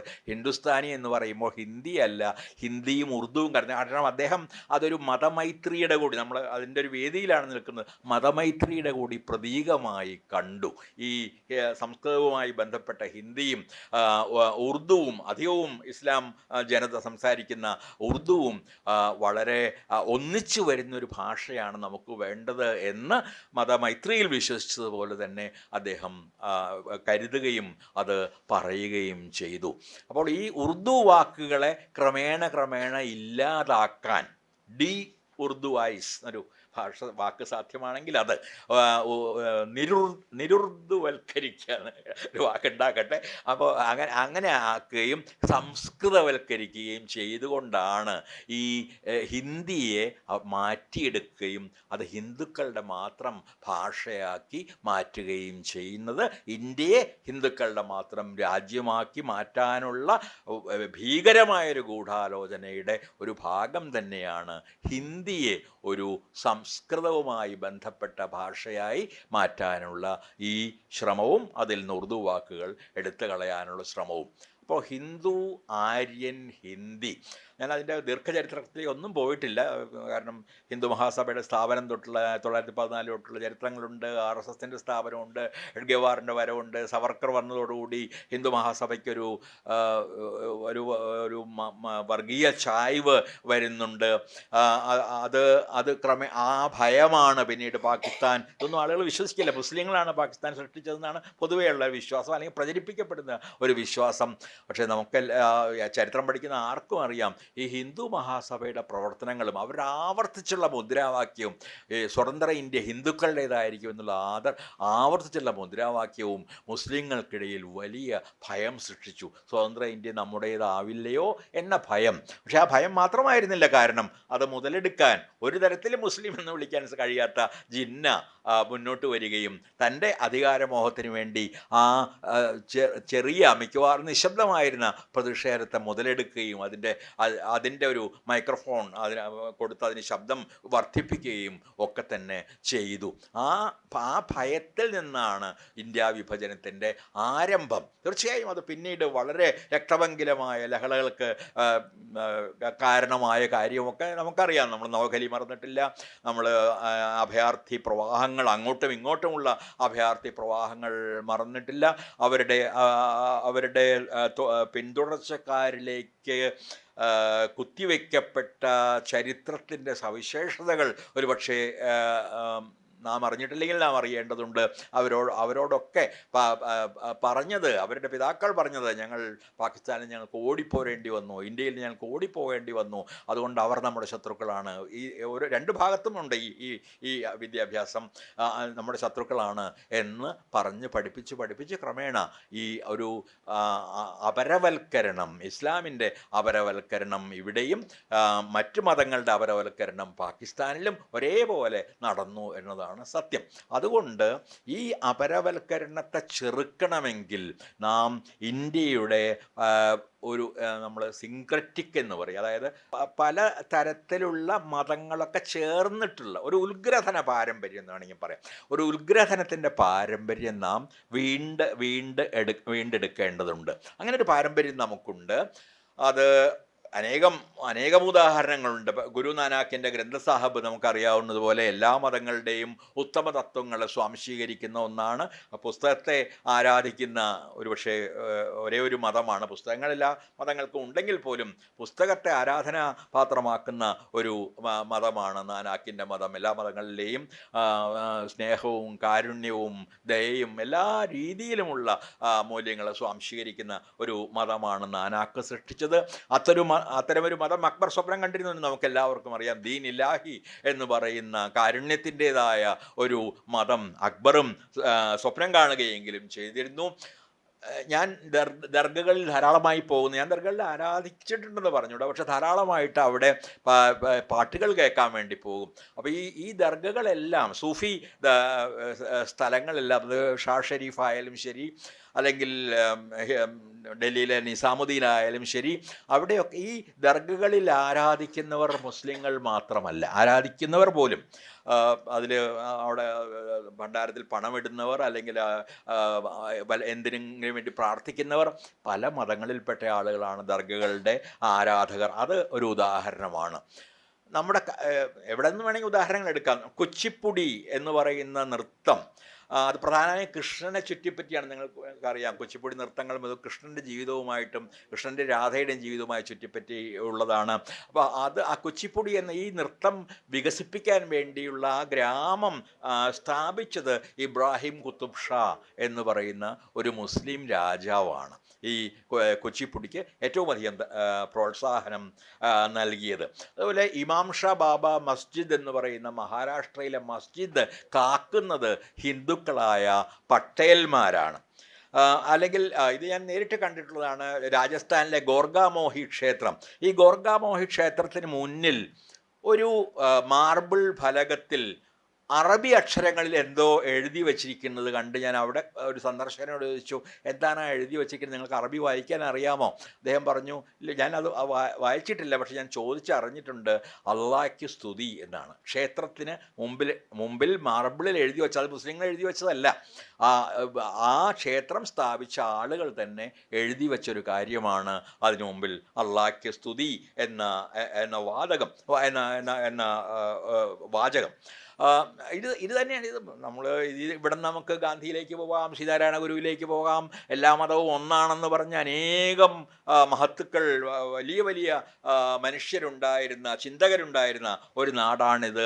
നമ്മുടെ ഭക്തി സൂഫി പാരമ്പര്യങ്ങളിലേക്ക് പോകാം. നമുക്ക് കബീറിലേക്കോ നാനാക്കിലേക്കോ നാമദേവനിലേക്കോ തുക്കാറാമിലേക്കോ ഒക്കെ ഇവിടുന്ന് സഞ്ചരിക്കാം. കാരണം ഇവരെല്ലാവരും തന്നെ ആത്യന്തികമായി മതങ്ങളുടെ ഐക്യത്തെക്കുറിച്ച്, മതങ്ങളുടെ ഒരുമയെക്കുറിച്ച്, മതങ്ങളുടെ എല്ലാം പ്രഭവം ആത്യന്തികമായി മാനുഷിക മൂല്യങ്ങളാണ് എന്ന സത്യത്തെക്കുറിച്ച് വീണ്ടും വീണ്ടും നമ്മെ ഓർമ്മിപ്പിക്കുന്നവരാണ്. ഇന്നും കബീർ വായിക്കുമ്പോൾ എന്നോട് സംസാരിക്കുന്നതായിട്ടാണ് എനിക്ക് തോന്നാറ്. അതുകൊണ്ട് ഞാൻ സാഹിത്യ തത്വങ്ങളിലേക്ക് പോകുന്നില്ല. പക്ഷേ ഞാൻ വയസ്സുകാലത്ത് ഞാൻ എത്തി നിൽക്കുന്ന പ്രധാനപ്പെട്ട സാഹിത്യ തത്വങ്ങളിലൊന്ന്, ഈ പല പ്രസ്ഥാനങ്ങളുടെ പേരിലൊക്കെ സാഹിത്യം അറിയപ്പെടുന്നുണ്ടെങ്കിലും ആത്യന്തികമായി ഈ എല്ലാ കാലത്തെയും വലിയ എഴുത്തുകാർ എല്ലാ കാലത്തോടും സംസാരിക്കുന്നുണ്ട്. ഇന്ന് ഞാൻ ഷേക്സ്പിയറിൻ്റെ ഹാംലെറ്റ് വായിക്കുമ്പോൾ to be or not to be എന്നുള്ളത് എൻ്റെ ചോദ്യം കൂടിയായി മാറുന്നു.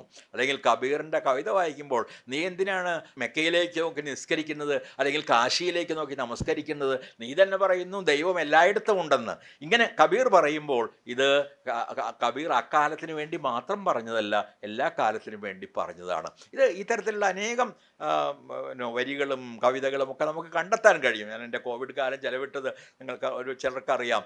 ഭക്തി കവിതകളും സൂഫി കവിതകളും പരിഭാഷ ചെയ്തുകൊണ്ടാണ് 5 പുസ്തകങ്ങൾ. അപ്പോൾ അതിന് കാരണം നമ്മുടെ ഈ ആത്മീയം എന്ന് പറയുന്ന പാരമ്പര്യത്തിൽ തന്നെ ഈ മഹത്തായ സ്നേഹത്തിൻ്റെ, ഒരുമയുടെ, മൈത്രിയുടെ, കരുണയുടെ, ഉപേക്ഷയുടെ ഒക്കെയായ വലിയ ഒരു മൂല്യസമ്പത്ത് ഉണ്ട്.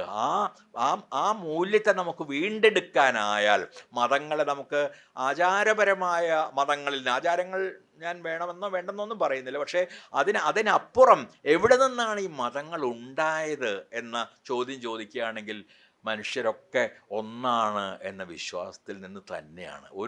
ഒരു മതവും പറഞ്ഞിട്ടില്ല മറ്റ് മതങ്ങളിലുള്ളവരെല്ലാവരും നരകത്തിൽ പോകുമെന്ന്, അല്ലെങ്കിൽ ഞങ്ങളുടെ മതത്തിൽ വിശ്വസിച്ചാലേ സ്വർഗത്തിൽ പോകാൻ കഴിയുള്ളൂ എന്ന്. അവരെല്ലാവരും പറഞ്ഞത് ഇസ്ലാം പറയുന്നത് സാഹോദര്യത്തെക്കുറിച്ചാണ്. ബുദ്ധൻ പറയുന്നത് നേരത്തെ പറഞ്ഞ പോലെ മൈത്രിയെയും കരുണയെയും ഉപേക്ഷയെയും മുദിതത്തെയും കുറിച്ചാണ്. ജൈനൻ പറയുന്നത് ഹിംസയില്ലാത്ത, സ്വപ്നം കാണുന്നത് ഹിംസയില്ലാത്ത ഒരു ലോകമാണ്. ഇങ്ങനെ ഏത് മതമെടുക്കുക, ക്രിസ്ത്യാനിറ്റി അല്ലെങ്കിൽ ക്രിസ്തു മതം ചാരിറ്റിയെ ഏറ്റവും വലിയൊരു മൂല്യമായിട്ട് കാണുന്നു. മറ്റുള്ളവരെ സഹായിക്കുക എന്നത്, ദരിദ്രരെ സഹായിക്കുക എന്നത്, പാവപ്പെട്ട മുക്കുവരോടാണ് ആദ്യമായി ക്രിസ്തു സംസാരിക്കുന്നത്.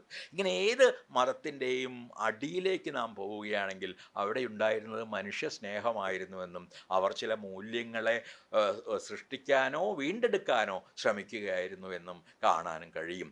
ഇന്ത്യ നിലനിന്ന് പോകുന്ന, ഇത്രയും കാലം നിലനിന്ന് പോന്നത് ഈ മഹാഐക്യത്തിൻ്റെ അടിസ്ഥാനത്തിലാണ്. ഈ മതങ്ങളുടെ സംവാദങ്ങൾ അക്ബറൊക്കെ നേരിട്ട് സംഘടിപ്പിച്ചിരുന്ന ആളുകളാണെന്ന് അറിയാം. അക്ബറിൻ്റെ കോർട്ടിലാണ് എല്ലാ മതപണ്ഡിതരെയും പല വിഭാഗങ്ങളിൽപ്പെട്ട ആളുകളെയും കൊണ്ടുവരികയും അവരെയൊക്കെ സംവാദങ്ങളിൽ ഏർപ്പെടുത്തുകയും ചെയ്തിരുന്നത്. അപ്പോൾ അത്തരത്തിലുള്ള കാര്യങ്ങൾ നമുക്ക് കണ്ടെത്താൻ കഴിയും. ഞാൻ വളരെ കുട്ടിക്കാലത്ത് ഉപനിഷത്തുകൾ വായിച്ച ഒരാളാണ്. 19-20 വയസ്സ് കാലത്താണ് എല്ലാ പ്രധാനപ്പെട്ട ഉപനിഷത്തുകളും വായിക്കുന്നത്. അപ്പോൾ ഉപനിഷത്തുകൾ വായിക്കുമ്പോഴും ഇത്തരത്തിലൊരു തോന്നലാണ്. അതൊരു മതഗ്രന്ഥമായിട്ട് ഞാൻ കണ്ടിട്ടേ ഇല്ല, ഒരിക്കലും കാണാൻ കഴിഞ്ഞിട്ടില്ല. ആ തരത്തിലുള്ളൊരു ഒരു വാക്യം അല്ലെങ്കിൽ ബ്രഹ്മത്തിൻ്റെ നിർവചനം തന്നെ കേനോപനിഷത്തിലാണത്. ന തത്ര ചക്ഷുർഗച്ഛതീന വാഗച്ഛതീന മന ന വിദ്മോ ന വിജാനീമോ യഥൈതദനുശിഷ്യാത് എന്ന് പറഞ്ഞാൽ നമ്മൾ അതിനെ അറിയാൻ കഴിയില്ല, അതിനെ അറിയിക്കാൻ കഴിയില്ല, അതെന്താണെന്ന് കൃത്യമായിട്ട് നിർവചിക്കാൻ കഴിയില്ല, കണ്ണിനവിടെ എത്താൻ കഴിയില്ല, കാതിനവിടെ എത്താൻ കഴിയില്ല. ഈ രീതിയിലാണ് ബ്രഹ്മത്തെക്കുറിച്ച് നിർവചിക്കുന്നത്. എന്ന് പറഞ്ഞാൽ മഹാപ്രപഞ്ചത്തിൻ്റെ അജ്ഞേയതയെക്കുറിച്ചുള്ള അഗാധമായൊരു വെളിപാടാണ് അത്തരമൊരു ശ്ലോകത്തിന് പിന്നിലുള്ളത്. എല്ലാം അറിയാൻ കഴിയുന്നതല്ല, ബ്രഹ്മത്തെപ്പോലും അറിയാൻ കഴിയില്ല.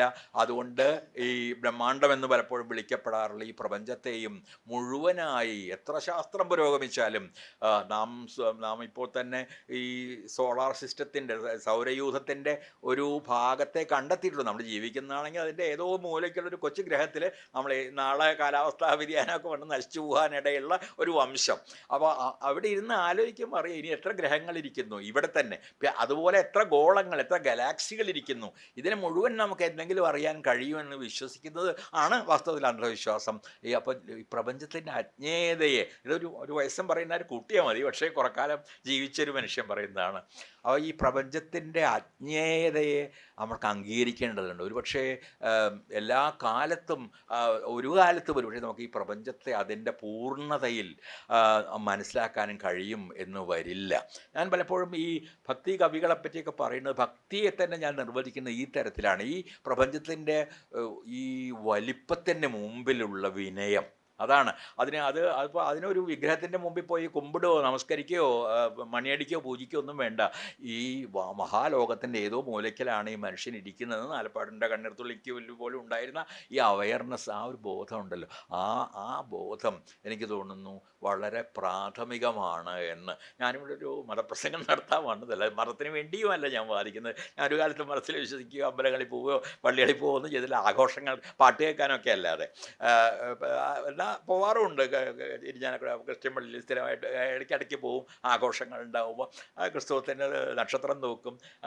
അല്ലെങ്കിൽ ക്ഷേത്രങ്ങളിൽ പാട്ട് കച്ചേരി കേൾക്കാനോ കഥകളി കാണാനോ ഒക്കെ പോവും. അങ്ങനെയല്ലാതെ ആരാധിക്കാൻ വേണ്ടി ഞാൻ പോയിട്ടില്ല എൻ്റെ ഒരു 5 വയസ്സിന് ശേഷം ഒരിക്കലും. അപ്പോൾ അതുകൊണ്ട് ആ തരത്തിലുള്ള ഒരു വളരെ കൃത്യമായി തരംതിരിച്ചൊരു മതത്തിൽ വിശ്വസിച്ചുകൂടാന്നല്ല ഞാൻ പറയുന്നത്. എന്നെ സംബന്ധിച്ചിടത്തോളം അങ്ങനെ വിശ്വാസം ഉണ്ടായിട്ടില്ല. പക്ഷേ ഇങ്ങനെ എന്തോ അതിൻ്റെ പിറകിലുണ്ട് എന്നുള്ളൊരു എങ്ങനെ മതങ്ങൾ ഉണ്ടായി എന്ന് ആലോചിക്കുമ്പോൾ നമുക്ക് മനസ്സിലാവും ഈ തരത്തിലുള്ള ചില മൂല്യങ്ങൾ ഉണ്ടാക്കാനും മനുഷ്യരിൽ ആത്യന്തികമായൊരു ഹ്യൂമിലിറ്റി, ഒരു വിനയം ഉണ്ടാക്കാനും ഒക്കെ ആയിരിക്കണം ഈ മതപ്രവാചകർ ശ്രമിച്ചത് എന്നതിനെക്കുറിച്ചുള്ള കൂടുതൽ ആലോചനകൾ നമ്മെ അതിലേക്കാണ് നമ്മുടെ ആലോചനകൾ എത്തിക്കുക. നമുക്കറിയാം അതുപോലെ ഒരു മതഗ്രന്ഥങ്ങളായി അറിയപ്പെടുന്ന പലതും ഈ ഇതിഹാസ ഗ്രന്ഥങ്ങൾ മാത്രം. ഇപ്പോൾ രാമായണം പോലുള്ളത് ഒരു മഹാകാവ്യമാണ്. രാമായണമോ മഹാഭാരതമോ നിങ്ങൾ വായിക്കുന്നത് പോലെയല്ല ഞാനത് വായിക്കുന്നത്. യുദ്ധത്തിൻ്റെ വ്യർത്ഥതയെക്കുറിച്ചുള്ളൊരു കാവ്യമായിട്ടാണ് ആദ്യം മുതലേ ഞാൻ മഹാഭാരതത്തെ കണ്ടുപോന്നിട്ടുള്ളത്. കാരണം അവസാനം കൈ ഉയർത്തിയുള്ള നിലവിളിയായാലും ശരി, ഈ ജയിച്ച പാണ്ഡവർ ഈ രക്തമൊലിച്ചു കിടക്കുന്ന ചെറുപ്പക്കാർക്കും മരിച്ചു കിടക്കുന്ന മൃഗങ്ങൾക്കും മരിച്ചു കിടക്കുന്ന വൃക്ഷങ്ങൾക്കും ഇടയിലൂടെ നടന്ന് നിലവിളിക്കുന്നതായാലും ഞാനതിലൊരു വിജയവും കണ്ടില്ല, പരാജയമാണ് കണ്ടത്. അബ്സേഡിറ്റി, യുദ്ധത്തിൻ്റെ അസംബന്ധം, അതിനെക്കുറിച്ചുള്ള ഏറ്റവും മഹത്തായ ഗ്രന്ഥങ്ങളിൽ ഒന്നായിട്ടാണ് മഹാഭാരതത്തെ ഞാൻ കണ്ടിട്ടുള്ളത്. രാമായണമാണെങ്കിൽ അനേകം രീതികളിൽ എഴുതപ്പെട്ടിട്ടുണ്ട്. നിങ്ങൾക്കെല്ലാവർക്കും അറിയാം, ജൈന രാമായണവും ബുദ്ധരാമായണവും ഉണ്ട്, നമുക്ക് തന്നെ ഒരു മാപ്പിള രാമായണമുണ്ട്, ഈ ആദിവാസി രാമായണങ്ങളുണ്ട്. അതിൽ എന്നെ ഈ രാമായണങ്ങൾ പ്രത്യേകം പഠിച്ചിട്ടുള്ള ഒരാളാണ് ഞാൻ. രാമാനുജൻ്റെ പുസ്തകം ഉൾപ്പെടെയുള്ള അനേകം പുസ്തകങ്ങളെക്കുറിച്ച് എഴുതപ്പെട്ടിട്ടുണ്ട്. പക്ഷെ അതിൽ എന്നെ ഏറ്റവും ആകർഷിച്ച ഒരു രാമായണം യുദ്ധമില്ലാത്തൊരു രാമായണമാണ്. അത് ഭീലി വംശക്കാർ, ഗുജറാത്തിലെ ഏറ്റവും പ്രധാനപ്പെട്ട ആദിവാസി വിഭാഗമാണ് ഭീലി. ആ ഭീലികളുടെ രാമായണത്തിൽ യുദ്ധമില്ല. അപ്പോൾ ഞാൻ കുറച്ച് കാലം അവിടെ, കുറച്ച് ദിവസങ്ങൾ എൻ്റെ സുഹൃത്ത് ഗണേഷ് ദേവിയുടെ ഒപ്പം അവിടെ സഞ്ചരിച്ചു. ഭീലികളുടെ വീട്ടിൽ പോയി അവരുടെ കല, ഗംഭീരമായ ഈ ചുവർ ചിത്രങ്ങളൊക്കെ ഉണ്ടാക്കുന്ന ആളാണ്. അവരുടെ കല കാണാനും അവരുമായിട്ട് ഒരു ദേവിക്ക് ആ ഭാഷ അറിയാമായിരുന്നു. ആ വഴിക്ക് ഒരു സംവേദനങ്ങൾ നടത്താനും ഒക്കെ ആയിട്ട് പോയി. അപ്പോൾ ഭീലികളോട് ഞാൻ ചോദിച്ചു, എങ്ങനെയാണ് യുദ്ധമില്ലാതെ ഒരു രാമായണം ഉണ്ടാകുന്നത്? രാവണനും തമ്മിലുള്ള യുദ്ധമല്ലേ രാമായണത്തിൻ്റെ ഒരു കേന്ദ്രമായിട്ട് പറയുന്നത്. ഇല്ല, ഞങ്ങൾ യുദ്ധത്തിൽ വിശ്വസിക്കുന്നില്ല. അതുകൊണ്ട് രാവണൻ താൻ ചെയ്തത് തെറ്റാണെന്ന് തോന്നിയപ്പോൾ സീതയെ രാമന് തിരിച്ചു കൊടുത്ത് ക്ഷമിക്കണം സാർ എന്ന് പറഞ്ഞു. ഇത്രയേ ഉള്ളൂ. ക്ഷമിക്കണം എന്ന് പറഞ്ഞു, അത് കഴിഞ്ഞു. പിന്നെ യുദ്ധം എന്നൊരു ഇതില്ല. പിന്നെ ഞാനതിൻ്റെ ഇതൊരു രാമായണ പ്രഭാഷണമാക്കി മാറ്റുന്നില്ല. കാരണം ഇതുപോലെ ഒരുപാടുണ്ട്. രാമന് ശാന്ത എന്നുള്ളൊരു സഹോദരിയുള്ള ജൈന രാമായണമുണ്ട്. എല്ലാവരും തന്നെ സന്യസിക്കുന്ന ബുദ്ധ രാമായണമുണ്ട്. പല രീതികളിലുള്ള രാമായണങ്ങളാണ് പല ഭാഗത്തും എഴുതപ്പെട്ടിട്ടുള്ളത്. നമുക്ക് തന്നെ കുറേ രാമായണങ്ങളുണ്ട്. മാപ്പിള രാമായണം ആയാലും ശ്രീരാമൻ്റെ ആയാലും എഴുത്തച്ഛൻ്റെ ആയാലും പലതരം രാമായണങ്ങൾ, നമുക്ക് 4-5 രാമായണങ്ങൾ എഴുതപ്പെട്ടതായിട്ടും എഴുതപ്പെടാത്തതായിട്ടുള്ള രാമായണങ്ങളും ഉണ്ട്. അത് ഇന്ത്യയിൽ മുഴുവൻ അന്വേഷിച്ച് അനേകം കാണും. 300 എന്നാണ് എ.കെ. രാമാനുജൻ പറയുന്നത് 300 രാമായണാസ് എന്നുള്ള പുസ്തകത്തിൽ. പക്ഷേ 300 അല്ല, 3000 എങ്കിലും കാണും രാമായണങ്ങളുടെ വേർഷൻസ്, പല രീതികളിലുള്ള വ്യാഖ്യാനങ്ങൾ. അപ്പോൾ നാം പലപ്പോഴും പുണ്യഗ്രന്ഥങ്ങളാക്കി മാറ്റുന്നത് ഈ തരത്തിലുള്ള വലിയ വൈവിധ്യങ്ങളുടെ ഒരു എന്താ പറയുക, ഒരു ലീലാ മൈതാനങ്ങളായിരുന്ന വൈവിധ്യത്തിൻ്റെ പല രീതികളിലുള്ള വൈവിധ്യങ്ങളെ അവതരിപ്പിക്കാനുള്ള മാർഗങ്ങളായിരുന്ന ഈ തരത്തിലുള്ള മഹാകാവ്യങ്ങളെയാണ് നാം പുണ്യഗ്രന്ഥങ്ങളായി ആരാധിക്കുന്നത്. അപ്പോൾ പുണ്യഗ്രന്ഥങ്ങൾ എന്ന നിലയ്ക്കല്ല, മനുഷ്യരുടെ കഥകൾ, മനുഷ്യരുടെ ഭീഷണമായ അന്തസ്സംഘർഷത്തിൻ്റെ കഥകൾ, ഇതിനെയൊക്കെ പ്രതീകാത്മകമായി വായിക്കാൻ വേണമെങ്കിൽ ഇപ്പോൾ പണിക്ക് കുരുക്ഷേത്രത്തിൽ ഒരു തരത്തിൽ പറഞ്ഞാൽ അങ്ങനെ ചെയ്യുന്നുണ്ട്. കുരുക്ഷേത്രം എന്ന് പറയുന്നത് പുറത്തല്ല, മനുഷ്യൻ്റെ ഉള്ളിലാണ്. ഉള്ളിൽ നടക്കുന്ന നിരന്തരമായ സംഘർഷത്തിൻ്റെ പേരുകൂടി ആണ് അത് എന്ന്. അപ്പം അങ്ങനെ പല രീതികളിൽ മനുഷ്യാവസ്ഥയിലേക്ക് ഉൾക്കാഴ്ചകൾ നൽകുന്ന ഗ്രന്ഥങ്ങൾ എന്ന നിലയിലാണ്. ഇത് മാത്രമല്ല, ഷേക്സ്പിയർ കൃതികളായാലും ഡിവൈൻ കോമഡി ആയാലും ഈ നമ്മൾ മഹത്തായ ക്ലാസിക്കലായിട്ട് കരുതുന്ന ഏത് ഭാഷയിലെ കൃതികളായാലും അവയുടെ എല്ലാം അകത്ത് ഈ തരത്തിൽ തിളയ്ക്കുന്ന, പരസ്പരം പൂരിപ്പിക്കാൻ കഴിയാതെ അല്ലെങ്കിൽ പരസ്പരം സംസാരിക്കാൻ കഴിയാതെ വിഷമിക്കുന്ന മനോഗതികളും വിചാരഗതികളും എല്ലാം തന്നെയുണ്ട്. അവയാണ് ക്ലാസിക്കുകൾ വാസ്തവത്തിൽ ക്ലാസിക്കലാക്കി മാറ്റുന്നത്. അപ്പോൾ കേരളത്തിലും ഞാൻ ഗോർഗാമോഹിയുടെയൊക്കെ കഥ പറഞ്ഞു, കേരളത്തിലും നമുക്കറിയാം വാവരെ തൊഴുതിട്ടാണ് ശബരിമലയ്ക്ക് കയറുന്നത്. വാവർ സ്വാമി എന്ന ആ ഒറ്റ വാക്കിലുണ്ട് ഈ രണ്ട് മതങ്ങളുടെ ഒരു സവിശേഷമായ സമന്വയ പ്രേമം. രണ്ടും ഒന്നിക്കാൻ ആഗ്രഹിക്കുന്ന രണ്ട് മതങ്ങളുടെ ഒരു സ്നേഹം ആ തരത്തിലുള്ള വാക്കുകളിൽ പോലുമുണ്ട് എന്നറിയാം. അത് അല്ല, അത് പോട്ടെ. രാജസ്ഥാനിലൊക്കെ പോയ മങ്നിയാർമാരൊക്കെ പാടുന്ന പാട്ടുകളിൽ പലപ്പോഴും ഈ മുസ്ലിം ഗാനങ്ങളും ഹിന്ദു ഗാനങ്ങളും ഒരേപോലെ തന്നെ ഉൾപ്പെടുന്നുണ്ട്, അല്ലെങ്കിൽ ആലപിക്കപ്പെടുന്നുണ്ട്. നമ്മുടെ സ്വാതന്ത്ര്യ ഭടരെ എടുക്കുക, ഏതെങ്കിലും മതത്തിൽപ്പെട്ട ആളുകളാണോ നമുക്ക് സ്വാതന്ത്ര്യം നൽകിയത്? അബ്ദുൾ ഗാഫർ ഖാനെക്കുറിച്ച് അല്ലെങ്കിൽ സക്കർ ഹുസൈനെക്കുറിച്ച്, നമ്മുടെ അബ്ദുറഹിമാനെക്കുറിച്ച് ഒക്കെ ആലോചിക്കാതെ നമുക്ക് സ്വാതന്ത്ര്യ സമരത്തെക്കുറിച്ച് ആലോചിക്കാൻ പറ്റുമോ? അപ്പോൾ ഈ രീതിയിൽ നമ്മുടെ ചരിത്രമെടുത്താലും നമ്മുടെ സാഹിത്യമെടുത്താലും ക്ഷേത്ര നിർമ്മാതാക്കളായിരുന്ന മുഗൾ രാജാക്കന്മാരെ എടുത്താലും, നിർമ്മാതാക്കൾ തന്നെയായിരുന്ന മുഗൾ രാജാക്കന്മാർ, ഔറംഗസേബിനെയാണ് ഏറ്റവും മതഭ്രാന്തൻ എന്നൊക്കെ നമ്മളെ പഠിപ്പിച്ചിട്ടുള്ളത്. പക്ഷേ ഈ ഔറംഗസേബും അമ്പലങ്ങൾക്ക് സംഭാവന നൽകിയിട്ടുള്ള ആളാണ്. ഞാൻ ഔറംഗസേബിൻ്റെ ആരാധകനല്ല, അദ്ദേഹത്തിന് ചില മുൻവിധികളുണ്ടായിരുന്നു. പക്ഷെ അക്ബറിനെ സംബന്ധിച്ച് the greatest of them all, ഇന്ത്യയിലുണ്ടായിട്ടുള്ള ഏറ്റവും വലിയ ചക്രവർത്തിയാണെന്ന് ഒരു സംശയമില്ല. അദ്ദേഹം ഒരു തരത്തിൽ നിരക്ഷരനായ ആളായിരുന്നു. അതുകൊണ്ട് ഭയങ്കരമായ ജ്ഞാനതൃഷ്ണയായിരുന്നു.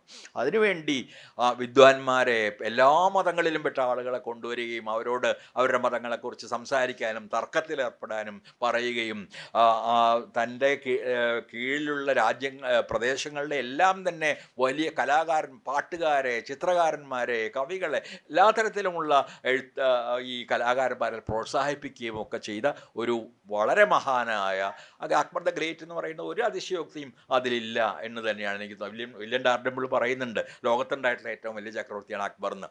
അത് അങ്ങനെ പറഞ്ഞില്ലെങ്കിലും പറഞ്ഞാലും അദ്ദേഹം ഒരുപക്ഷെ ഇന്ത്യ കണ്ടിട്ടുള്ള ഒരു വലിയ മനസ്സുള്ള വിശാലമായ ഈ കൺവേർഷനെ പറ്റിയൊക്കെ പറയുമ്പോൾ ഇപ്പോഴൊക്കെ നടപ്പിലുള്ള വിശ്വാസങ്ങളെ പറ്റിയൊക്കെ ആലോചിക്കും അക്ബർ പോലൊരു ചക്രവർത്തി ആഗ്രഹിച്ചിരുന്നില്ലെങ്കിൽ, അല്ലെങ്കിൽ മുഗൾ രാജാക്കന്മാർ ആഗ്രഹിച്ചിരുന്നെങ്കിൽ ഇന്ത്യയുടെ ഒരു വലിയ ശതമാനം മുസ്ലിങ്ങളാവുമായിരുന്നു. എന്തുകൊണ്ട് അവർ അത് ചെയ്തില്ല? ഇത് ടോളറൻസ് എന്ന് പോലും പറഞ്ഞാൽ പോരാ. കാരണം എനിക്ക് ആ വാക്കും ഇഷ്ടമല്ല. സഹിഷ്ണുത എന്ന് പറഞ്ഞാൽ നമ്മളെങ്ങനെ സഹിക്കുക എന്നുള്ളൊരു തോന്നൽ അതുകൊണ്ട് വരും. സഹിഷ്ണുതയല്ല, പരസ്പര ബഹുമാനം. ഈ മതങ്ങളുടെ സമന്വയം, പരസ്പര സമന്വയത്തിന് അങ്ങനെയാണ് ദീനില്ലാഹിയൊക്കെ വരുന്നത്. അപ്പോൾ ആ തരത്തിലുള്ള മതങ്ങളുടെ സമന്വയം, മതങ്ങളുടെ അന്യോന്യ ആദരവ്, ഇതിൻ്റെയൊക്കെ ഒരു വലിയ മാതൃക, അക്ബറിനെ പോലുള്ള മാതൃകകൾ നമ്മുടെ ഇന്ത്യയിൽ തന്നെ ഉണ്ടായിട്ടുണ്ട്. അതുപോലെ നമ്മുടെ തെയ്യങ്ങളൊക്കെ, മൗലവി തെയ്യം എന്ന് പറഞ്ഞാൽ തെയ്യമുണ്ട് നമുക്കറിയാം. അപ്പോൾ ഇത് എവിടെ നോക്കിയാലും ഇതിൻ്റെ ഉദാഹരണങ്ങൾ നമുക്ക് ധാരാളമായിട്ട് കാണാൻ കഴിയും. ഈ കേരളത്തിൽ പോലും ഈ ഹിന്ദു ഇസ്ലാം മൈത്രിയുടെ, അല്ലെങ്കിൽ ഹിന്ദു ഇസ്ലാം ക്രിസ്ത്യൻ മൈത്രിയുടെ അനേക രീതിയിലുള്ള ഉദാഹരണങ്ങൾ കാണാൻ കഴിയും. എൻ്റെയൊക്കെ കുട്ടിക്കാലത്ത് ഒരു പള്ളിയിൽ എന്തെങ്കിലും ഒരു പെരുന്നാൾ എന്തെങ്കിലും ആഘോഷം നടക്കുന്നുണ്ടെങ്കിൽ അതിന് മുമ്പിൽ കൂടി പോകുമ്പോൾ ഒരു ഹിന്ദു ഘോഷയാത്ര പോകുന്നത് അവിടെ ചെണ്ടകൊട്ട് നിർത്തും. എനിക്ക് അറിഞ്ഞൂടാ ഇപ്പോൾ ചെണ്ടയ്ക്ക് ശബ്ദം കൂട്ടുകയാണോ ചെയ്യേണ്ടത് എനിക്ക് അറിഞ്ഞുകൂടാ. ചെണ്ടകൊട്ട് നിർത്തുമായിരുന്നു. വെറും ഒരു ചെറിയ ജെസ്ചറാണ്, ചെറിയൊരു ചേഷ്ടയാണത്. പക്ഷെ അത് വളരെ അർത്ഥവത്താണ്. ഞങ്ങൾ നിങ്ങളുടെ മതത്തെയും അതേപോലെ തന്നെ നേരെ മറിച്ചും ഉണ്ടായിരുന്നു. അതേപോലെ തന്നെ എല്ലാ ഈ മതങ്ങളും പരസ്പരം ബഹുമാനിച്ചിരുന്ന ഒരു കാലമുണ്ട്. മതവിശ്വാസികൾ മതവിശ്വാസമില്ലാത്തവരെ ബഹുമാനിച്ചിരുന്ന ഒരു കാലമുണ്ട്. എൻ്റെ സമീപകാലത്ത് എഴുതിയ ഗുരു എന്നുള്ള നാടകത്തിൽ സഹോദരൻ അയ്യപ്പനും ഗുരുവായിട്ടൊരു സംഭാഷണമുണ്ട്. അപ്പോൾ അതിൽ അയ്യപ്പൻ ഒരു യുക്തിവാദിയായിരുന്നു. പക്ഷെ അയ്യപ്പനോട് ഗുരു പറയുന്നുണ്ട്, ഈ ഇന്ത്യക്കാരുടെ മനസ്സിലേക്ക് പ്രവേശിക്കാൻ, അത് ഗാന്ധി തന്നെ പിന്നെയും പറഞ്ഞു, ഇന്ത്യക്കാരുടെ മനസ്സിലേക്ക് പ്രവേശിക്കാൻ ആത്മീയമായ വഴിയിലൂടെ പ്രവേശിച്ച് പിന്നീട് നമുക്ക് മറ്റു കാര്യങ്ങളിലേക്ക് പോകും. അമ്പലം സ്ഥാപിച്ച അടുത്തൊരു സ്കൂൾ വരും. സ്കൂൾ വന്നാൽ അതിൽ നിന്ന് പുറത്തു വരുന്ന ആളുകൾക്ക് വേണ്ടി ജോലി എടുക്കാനുള്ള സ്ഥലങ്ങൾ വരും. അങ്ങനെയായിരിക്കും കേരളം പുരോഗമിക്കുക എന്നുള്ള ഒരു കാഴ്ചപ്പാടുണ്ട് അതിന് പിറകിൽ. പാരമ്പര്യത്തിൻ്റെ ആരാധന, പാരമ്പര്യത്തിൽ നിന്ന് നല്ല അംശങ്ങൾ തിരഞ്ഞെടുക്കണം എന്ന് തന്നെയാണ് എൻ്റെ അഭിപ്രായം. പക്ഷെ പാരമ്പര്യത്തെ അതേപടി ആരാധിക്കുന്ന രീതി, എല്ലാത്തരം നാനാത്വത്തിൻ്റെയും നിരാസം, നമ്മുടെ ഈ ബഹുസ്വരതയെ ഇല്ലെന്ന് വയ്ക്കുകയും ഏകസ്വരമാക്കി രാഷ്ട്രത്തെ മുഴുവൻ മാറ്റാനുള്ള ശ്രമം നടത്തുകയും ചെയ്യുക, ശാസ്ത്രീയതയ്ക്ക് തികച്ചും വിരുദ്ധമായിരിക്കുക, സംസ്കാരത്തെയും എഴുത്തുകാരുൾപ്പെടെയുള്ള സാംസ്കാരിക രംഗത്ത് പ്രവർത്തിക്കുന്ന ആളുകളെയും എപ്പോഴും സംശയത്തോടു കൂടി മാത്രം നോക്കുക. എപ്പോൾ വേണമെങ്കിലും അറസ്റ്റ് ചെയ്യപ്പെടേണ്ട ആളുകളാണ് ഇവർ എന്നതാണ് കലാകാരന്മാരോടുള്ള പൊതു സമീപനം എന്ന് ആയിരിക്കുക. പ്രതിപക്ഷത്തെ ഒരു ജനാധിപത്യത്തിൽ അനിവാര്യമായ ഒരു ശക്തി, തിരുത്തൽ ശക്തിയായി കാണുന്നതിന് പകരം ഗൂഢാലോചനക്കാരായി കാണുക, പലതരത്തിലുള്ള കുറ്റങ്ങൾ ചുമത്തി ഈ പ്രതിപക്ഷത്തിലുള്ള ആളുകളെ നിശബ്ദരാക്കുകയോ അല്ലെങ്കിൽ അവരെ അറസ്റ്റ് ചെയ്യുകയോ ഉപദ്രവിക്കുകയോ ചെയ്യുക. മരണത്തെ ആരാധിക്കുക. ഈ ഫാസിസ്റ്റുകളുടെ സ്പാനിഷ് ഫാസിസ്റ്റുകളുടെ ഒരു പ്രധാനപ്പെട്ട മുദ്രാവാക്യം വിവാ ലാ മൂർത്തിയെ എന്നായിരുന്നു. മരണം ജയിക്കട്ടെ. അതിന് കാരണം, ഞാൻ മരിക്കാൻ തയ്യാറാണെങ്കിൽ എനിക്ക് നിങ്ങളെ കൊല്ലാനും അധികാരമുണ്ടെന്നാണ് അതിൻ്റെ ധ്വനി. അപ്പോൾ മരണം ജയിക്കട്ടെ, നമ്മളെല്ലാവരും ജീവിതം ജയിക്കട്ടെ എന്ന് വിളിക്കുന്നവരാണ്. നമ്മൾ ഉറക്കെ വിളിച്ചാലും മനസ്സിൽ മാത്രം വിളിച്ചാലും ജീവിതം ജയിക്കട്ടെ എന്ന് വിളിക്കുന്നവരാണ്. അതിന് പകരം മരണം ജയിക്കട്ടെ എന്ന് വിളിക്കുന്ന ആളുകളായിട്ട് ജനതയെ മുഴുവൻ തന്നെ മാറ്റാനുള്ള ശ്രമമുണ്ട്. ആ മുദ്രാവാക്യം അവർ ഉപയോഗിച്ചിട്ടുമുണ്ട്. അതോടൊപ്പം തന്നെ പുരുഷാധികാരം, അത് ഫാസിസത്തിൻ്റെ ഒരു അടിസ്ഥാന ലക്ഷണമാണ്. അത് ഹിറ്റ്ലറെ പോലെ അത്രയും പൊക്കം കുറഞ്ഞ ആളെപ്പോലും സ്തുതിപാഠകർ ലോകത്തിലെ ഏറ്റവും പൊക്കമുള്ള ആളായിട്ടാണ്, അല്ലെങ്കിൽ ഏറ്റവും അധികം ശക്തിയുള്ള ആളായിട്ടാണ്, തൂക്കമുള്ള ആളായിട്ടാണ് അവതരിപ്പിച്ചിരുന്നത്. അതേപോലെ നമുക്കറിയാം, നാം കുറേ കാലമായി കേൾക്കുന്നു നെഞ്ചിൻ്റെ അളവിനെക്കുറിച്ചുള്ള വിസ്താരങ്ങൾ ഉൾപ്പെടെയുള്ള ഈ ശക്തി ഉപാസനകൾ. വലിയ ശക്തനാണ് എന്നതാണ് പ്രധാനം. നല്ലവനാണ് എന്നതല്ല, സ്നേഹമുള്ളവനാണ് എന്നതല്ല, നമ്മുടെ എല്ലാം മിത്രമാണ് എന്നതല്ല, കരുത്തൻ. ഈ കരുത്തൻ എന്ന വാക്ക് വളരെ സംശയത്തോടുകൂടി മാത്രമേ ജനാധിപത്യത്തിൽ നമുക്ക് കാണാൻ കഴിയൂ. അപ്പോൾ അതുകൊണ്ട് കരുത്തിനെയല്ല നാം സ്നേഹിക്കുന്നത് ഒരാളുടെ, പക്ഷേ അയാളുടെ ഹൃദയത്തിന് ചിലപ്പോൾ ദൗർബല്യത്തെ പോലും ആയിരിക്കാം. കാരണം പലപ്പോഴും സ്നേഹം നമ്മളെ ദുർബലരാക്കും, മനുഷ്യരോടുള്ള കാരുണ്യം നമ്മളെ ദുർബലരാക്കും. ആ ദൗർബല്യമാണ് ഈ നമ്മൾ പറയുന്ന മാംസപേശികളുടെ കരുത്തിനേക്കാളും നെഞ്ചിൻ്റെ വീതിയേക്കാളും ഒക്കെ തന്നെ പ്രധാനമായിരിക്കുന്നത്. മനസ്സിലാക്കാത്തത് കൊണ്ട് ഈ പുരുഷത്വം എന്ന് പറയുന്ന ഒരു സങ്കല്പത്തിൻ്റെ ആരാധകർ കൂടിയായിരുന്നിട്ടുണ്ട് എല്ലാ കാലത്തും എല്ലായിടത്തും ഉണ്ടായിട്ടുള്ള ഫാസിസ്റ്റുകൾ എന്ന് പറയാം. അപ്പോൾ ഇതിന് എതിരായി നമുക്ക് ചെയ്യാൻ കഴിയുന്ന ഒരു കാര്യം, ഞാനത് വിവരിക്കുന്നതേ ഇല്ല, ഞാൻ വെറുതെ അങ്ങ് പറഞ്ഞു പോവുകയാണ്. ജനാധിപത്യത്തെ വീണ്ടെടുക്കുക എന്നുള്ളത് പറയാൻ വളരെ ലളിതമായൊരു കാര്യമാണ്. പക്ഷേ ഇങ്ങനെ നമ്മൾ ജനാധിപത്യത്തെ വീണ്ടെടുക്കും. ഒന്നാമത്തെ കാര്യം, ജനാധിപത്യം എന്താണെന്ന് മനസ്സിലാക്കലാണ്. അതും ഞാൻ വിശദാംശങ്ങളിലേക്ക് പോകുന്നില്ല. ഞാൻ പലപ്പോഴും ഉദ്ധരിക്കാറുള്ള ഴാക്ക് റാൻസിയെ എന്ന ഒരു ഫ്രഞ്ച് മാർക്സിസ്റ്റ് ചിന്തകനുണ്ട്. മാർക്സിസ്റ്റ് ചിന്ത വളരെ മുന്നോട്ട് പോയിട്ടോ, പലരും മനസ്സിലാക്കുന്ന പോലെയല്ല, വളരെ പുതിയ ഒരുപാട് ചിന്തകർ അതിൽ വന്നിട്ടുണ്ട്. അപ്പോൾ റാൻസിയെ പറയുന്നുണ്ട്, ജനാധിപത്യം എന്ന് പറയുന്നത് ഈ അദൃശ്യരായവരെ ദൃശ്യരാക്കുന്നതും ഇതുവരെ നാം കേൾക്കാത്ത ശബ്ദങ്ങൾ കേൾപ്പിക്കുന്നതുമായൊരു സംവിധാനമാണെന്ന്. ആരാണ് ഈ അദൃശ്യരായ ആളുകൾ? ആയതല്ല, ആക്കപ്പെട്ട ആളുകളാണ്. അത് ദളിതരാകാം, അവർണരാകാം, അത് ആദിവാസികളാകാം, പലതരത്തിലുള്ള ന്യൂനപക്ഷങ്ങൾ, ലൈംഗിക ന്യൂനപക്ഷങ്ങൾ ഉൾപ്പെടെയുള്ള ന്യൂനപക്ഷങ്ങളാകാം. ഇവരെല്ലാമാണ് അദൃശ്യരാക്കപ്പെട്ട ആളുകൾ. അവരുടെ തന്നെയാണ് കേൾക്കാത്ത ശബ്ദങ്ങളും. അപ്പോൾ ഗ്രാമപഞ്ചായത്ത് മുതൽ ഐക്യരാഷ്ട്രസഭ വരെ ഈ മനുഷ്യരെ നമുക്ക് കാണാൻ വേണ്ടത്ര പ്രാതിനിധ്യത്തോടെ കാണാൻ കഴിയുമ്പോൾ മാത്രമാണ് അതിനെ ജനാധിപത്യമെന്ന് ശരിക്ക് വിളിക്കാനും കഴിയുക. അല്ലാതെ ഒരു തെരഞ്ഞെടുപ്പിൽ ജയിച്ചതുകൊണ്ടോ അല്ലെങ്കിൽ താൽക്കാലികമായി അധികാരം നേടിയത് കൊണ്ടോ ജനാധിപത്യം ആകുന്നില്ല. അവിടെയാണ് ഗ്രാംഷിയുടെ രണ്ടാമത്തെ വാക്ക് വരുന്നത്, സബോൾട്ടേൺ, കീഴാളർ. ഈ ഹെഗമണി എന്ന് പറയുന്ന നെടുനായകത്വം ഉപയോഗിച്ചതിന് ഒപ്പം തന്നെ അദ്ദേഹം ഉപയോഗിച്ച മറ്റൊരു വാക്കുണ്ട്, കീഴാളർ. കീഴേക്ക് തള്ളി മാറ്റപ്പെട്ട മനുഷ്യരെ മുഴുവൻ ചേർത്ത് പറയുന്ന ഒരു വലിയ വാക്കാണത്. ജയിലിൽ പ്രൊലറ്റേറിയറ്റ് എന്ന വാക്ക് ഉപയോഗിക്കാൻ പറ്റാത്തത് കൊണ്ടുകൂടിയാണ് ഗ്രാംഷി ആ വാക്ക് കണ്ടുപിടിച്ചത്. കാരണം ജയിലിൽ പ്രസൻറ്റ് ഡയറിയിലാണ് വരുന്നത് നിങ്ങൾക്കറിയാം. അപ്പോൾ ജയിലിൽ പ്രൊലറ്റേറിയറ്റ് എന്ന് എഴുതിയാൽ പോലീസുകാർ പിടിക്കും. അപ്പോൾ അതിന് പകരം സബാൾട്ടേൺ ഉണ്ടാക്കിയതാണ്. പക്ഷേ ആ വാക്ക് പിന്നീട് ഉപയോഗിച്ച് അതിൻ്റെ അർത്ഥം വളരെ വിശാലമായി മാറി. ഒരു കാലത്തും അധികാരം ലഭിക്കാത്ത, അധികാരത്തിൽ നിന്ന് മാറ്റി നിർത്തപ്പെട്ട, തള്ളിമാറ്റപ്പെട്ട, ജാതിയുടെ പേരിലോ വർണ്ണത്തിൻ്റെ പേരിലോ ആദിവാസികളായതിൻ്റെ പേരിലോ സ്ത്രീകളായതിൻ്റെ പേരിലോ അതർ ജെൻഡേഴ്സിൽപ്പെട്ട ആളുകളായതിൻ്റെ പേരിലോ തള്ളിമാറ്റപ്പെട്ട ഈ മനുഷ്യർ, ഈ കീഴാളരുടെ യഥാർത്ഥമായ ആധിപത്യം മാത്രമാണ് ജനാധിപത്യത്തിൻ്റെ ഉള്ളടക്കം, അല്ലെങ്കിൽ അങ്ങനെ ആകേണ്ടത്.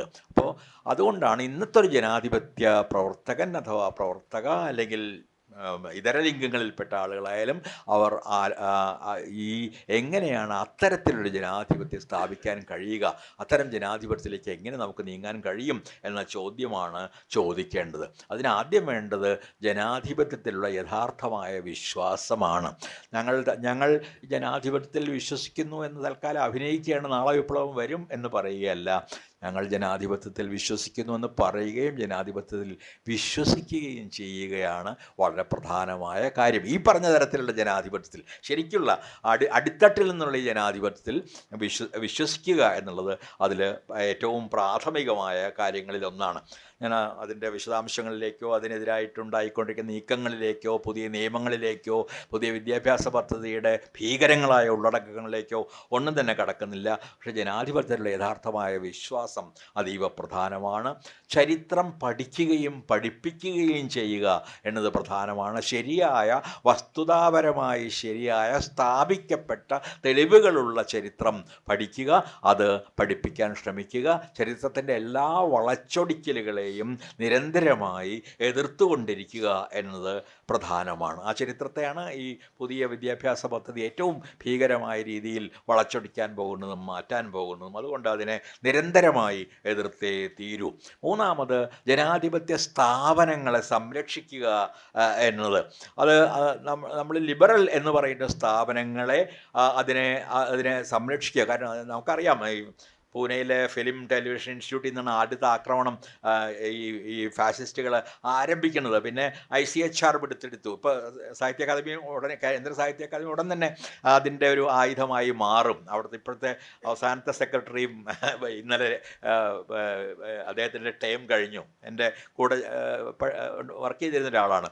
അപ്പോൾ അതിൻ്റെ ഓൾറെഡി ഇപ്പോൾ അതിൻ്റെ വൈസ് പ്രസിഡൻറ്റ് BJPയുടെ മഹിളാ വിഭാഗത്തിൻ്റെ തലവയാണ്. ഉടൻ തന്നെ അവർക്ക് പറ്റിയ രീതി പ്രസിഡൻറ്റിനെ തിരഞ്ഞെടുക്കും. അവർ നിയമങ്ങളെ, നെഹ്റു ഉണ്ടാക്കിയ വളരെ ആർക്കും തൊടാൻ പറ്റാത്ത തരത്തിലുള്ള നിയമങ്ങളെ മുഴുവൻ തന്നെ മാറ്റി ഭരണഘടന മാറ്റി എഴുതും. അത് ആ തരം സ്ഥാപനമാകും. അതുപോലെ മറ്റ് അക്കാദമികൾക്കും എല്ലാം തന്നെ സംഭവിച്ചു എന്ന് വരാം. നമ്മൾ ഒരുപാട് സ്ഥാപനങ്ങളെ കണ്ടു, ICPR, ICSSR, ഇങ്ങനെയുള്ള ഇന്ത്യയിലത്തെ പ്രധാനമായിട്ടും നെഹ്റു തുടക്കമിട്ട വളരെ ലിബറലായ സ്വതന്ത്ര സ്ഥാപനങ്ങളെ. അപ്പോൾ ഈ സ്ഥാപനങ്ങളുടെ സ്വാതന്ത്ര്യം സംരക്ഷിക്കുക എന്നത് ആത്യന്തികമായി ജനാധിപത്യത്തെ സംരക്ഷിക്കുന്നതിൻ്റെ ഒരു ഭാഗമാണ്. അതോടൊപ്പം തന്നെ ഏകകക്ഷി ഭരണത്തെ ഒഴിവാക്കുകയും വിമർശിക്കുകയും ചെയ്യുക എന്നുള്ളതും അതീവ പ്രധാനമാണ്. കാരണം ഒറ്റപ്പാർട്ടി ഭരണങ്ങൾ എവിടെയെല്ലാം ഉണ്ടായിട്ടുണ്ടോ, ക്ഷമിക്കണം, റഷ്യയും ചൈനയും ഉൾപ്പെടെ അവരെല്ലാം തന്നെ മുതലാളിത്തത്തിലേക്ക് നീങ്ങിയിട്ടുണ്ട്. ചൈന തൊഴിലാളികൾക്ക് സ്വാതന്ത്ര്യമില്ലാത്തൊരു മുതലാളിത്ത രാഷ്ട്രമാണെന്ന് പറയുമ്പോൾ ക്ഷമിക്കണം. റഷ്യ സോവിയറ്റ് യൂണിയൻ്റെ തകർച്ചയ്ക്ക് മുമ്പ് തന്നെ ഒരു ഏകാധിപത്യ രാജ്യമായി മാറിയെന്നും ഉള്ള കാര്യവും നമ്മൾ മനസ്സിലാക്കേണ്ടതുണ്ട്. അങ്ങനെ ഒരു ഏക കക്ഷിയുടെ ഭരണത്തെയോ ഏകാധിപതിയുടെ ഭരണത്തെയോ ഒരുപോലെ എതിർക്കാൻ കഴിയുക എന്നത് ജനാധിപത്യത്തിൻ്റെ സ്ഥാപനത്തിന് വളരെ അതുകൊണ്ടാണ് ഞാൻ ആദ്യം റോസ ലക്സംബർഗിനെ ഉദ്ധരിച്ചതും. അപ്പോൾ കാരണം വൻ ഭൂരിപക്ഷത്തിലുള്ള പാർട്ടികൾക്ക് വ്യവസ്ഥയെ തന്നെ പൊളിച്ചെഴുതാൻ, ജനാധിപത്യത്തിൻ്റെ വ്യവസ്ഥയെ, ഭരണഘടനയെ മുഴുവൻ തന്നെ മാറ്റി എടുക്കാൻ കഴിയും. അതുകൊണ്ട് ഒരു പ്രത്യേക ബാലൻസിൽ ഈ പാർട്ടികൾ അങ്ങനെ നിൽക്കുകയാണ് കൂടുതൽ നല്ലത് എന്നാണ് നിശ്ചയമായിട്ടും എനിക്ക് തോന്നുന്നത്. അതിൻ്റെ കൂടെ EVMൻ്റെ കാര്യം, പേപ്പർ ബാലറ്റ് തിരിച്ചു കൊണ്ടുവരുന്ന കാര്യം, അങ്ങനെയുള്ള ഒരുപാട് നമുക്ക് സ്വപ്നം കാണേണ്ടതും പറ്റുമെങ്കിൽ നടപ്പാക്കാൻ ശ്രമിക്കേണ്ടതുമായ അനേകം കാര്യങ്ങളുണ്ട്. എങ്ങനെയാണ് ഉദാഹരണത്തിന് സ്കാൻഡിനേവിയൻ സ്കാൻഡിനേവിയൻ രാജ്യങ്ങളിലുള്ള പോലുള്ള ഒരു ജനാധിപത്യത്തിൽ പോലും എങ്കിലും നമുക്ക് ഇവിടെ നടപ്പാക്കാൻ കഴിയുക എന്നുള്ള ചോദ്യമുണ്ട്. നാം നടത്തുന്ന ഓരോ തെരഞ്ഞെടുപ്പും, നാം പറയുന്ന ഓരോ വാക്കും ഒരു വാസ്തവത്തിൽ ഒരു ഒരു തെരഞ്ഞെടുപ്പ് തന്നെയാണ്. നാം ചെയ്യുന്ന ഓരോ പ്രവൃത്തിയും ഒരു തിരഞ്ഞെടുപ്പാണ് എന്ന തിരിച്ചറിവ് നിരന്തരമായിട്ടുണ്ടാവുക. പലതരത്തിൽ ഉയർന്നു വരുന്ന ഉപസൈന്യങ്ങളെ സൂക്ഷിക്കുക. RSS ആയിരുന്നു അതിൻ്റെ മദർ, അതിൻ്റെ ഒരു മദർ എന്ന് ഫാദർ എന്ന് പറയാൻ നല്ലതല്ലേ. അപ്പോൾ അത് ആ തരത്തിലുള്ള ഉപസൈന്യത്തിൻ്റെ ഒരു നല്ല മാതൃക. പിന്നെ നമുക്കറിയാം സനാതൻ സൻസ് ഉൾപ്പെടെ ഗൗരി ലങ്കേഷിനെയും കാൽബുർഗിയെയും ഒക്കെ ഇല്ലാതാക്കിയ സംഘടനകൾ ഉൾപ്പെടെയുള്ള ഒരുപാട് സംഘടനകൾ, പല പേര് അറിയുന്നതും അറിയാത്തതുമായ പേരുകൾ ഇന്ത്യയിൽ പ്രവർത്തിക്കുന്നുണ്ട്. അത്തരം സൈന്യങ്ങളെ തീർച്ചയായിട്ടും നാം സൂക്ഷിച്ചിരിക്കേണ്ടതുണ്ട്. ഏത് സമയത്തും അതിന് ഹനുമാൻ സേനയെന്നോ ശ്രീരാം സേനയെന്നോ എന്ത് പേരിട്ടാലും അവരെല്ലാവരും ആക്രമണത്തിന് തയ്യാറായി നിൽക്കുന്നുണ്ട് ഇന്ത്യയിൽ എന്ന് നാം ഓർക്കുക. പ്രതിഷേധിക്കുക, അത് തീർച്ചയായിട്ടും എപ്പോഴും ഞാൻ ഗാന്ധിയെ ഓർക്കാറുണ്ട്. അക്കേലേർ ചലോ എന്ന ടാഗോറിൻ്റെ പാട്ട് അദ്ദേഹം എപ്പോഴും പറയും, ഒറ്റയ്ക്ക് പോവുക, ഒറ്റയ്ക്കായാലും പ്രതിഷേധിക്കാൻ തയ്യാറാവുക. നിങ്ങൾക്ക് ശകാരം കേൾക്കും, നിങ്ങളുടെ ബന്ധുക്കൾ ശത്രുക്കളായി മാറും, നിങ്ങളുടെ മിത്രങ്ങൾ നിങ്ങളെ ശകാരിക്കും. അപ്പോഴും ഒറ്റയ്ക്ക് തനിക്ക് ശരിയെന്ന്, തനിക്ക് നീതിയെന്ന് തോന്നുന്നത് വിളിച്ചു പറഞ്ഞുകൊണ്ടേയിരിക്കുക. അത് ഗാന്ധിയുടെ നീതി തത്വത്തിൻ്റെ ഏറ്റവും പ്രധാനമായൊരു തത്വം അതായിരുന്നു. അപ്പോൾ ഒറ്റയ്ക്കായാലും പ്രതിഷേധിക്കാൻ കഴിയില്ല. പലപ്പോഴും സത്യത്തിന് ഭൂരിപക്ഷം കിട്ടാറില്ല എന്ന് മനസ്സിലാക്കിയാൽ അതിന് നമ്മൾ പേടിക്കേണ്ട കാര്യമില്ല. സത്യത്തിനും നീതിക്കും പലപ്പോഴും ഭൂരിപക്ഷം കിട്ടാറില്ല. പക്ഷേ അപ്പോഴും നാം സത്യം പറഞ്ഞുകൊണ്ട് ഇരിക്കുക തന്നെ വേണം.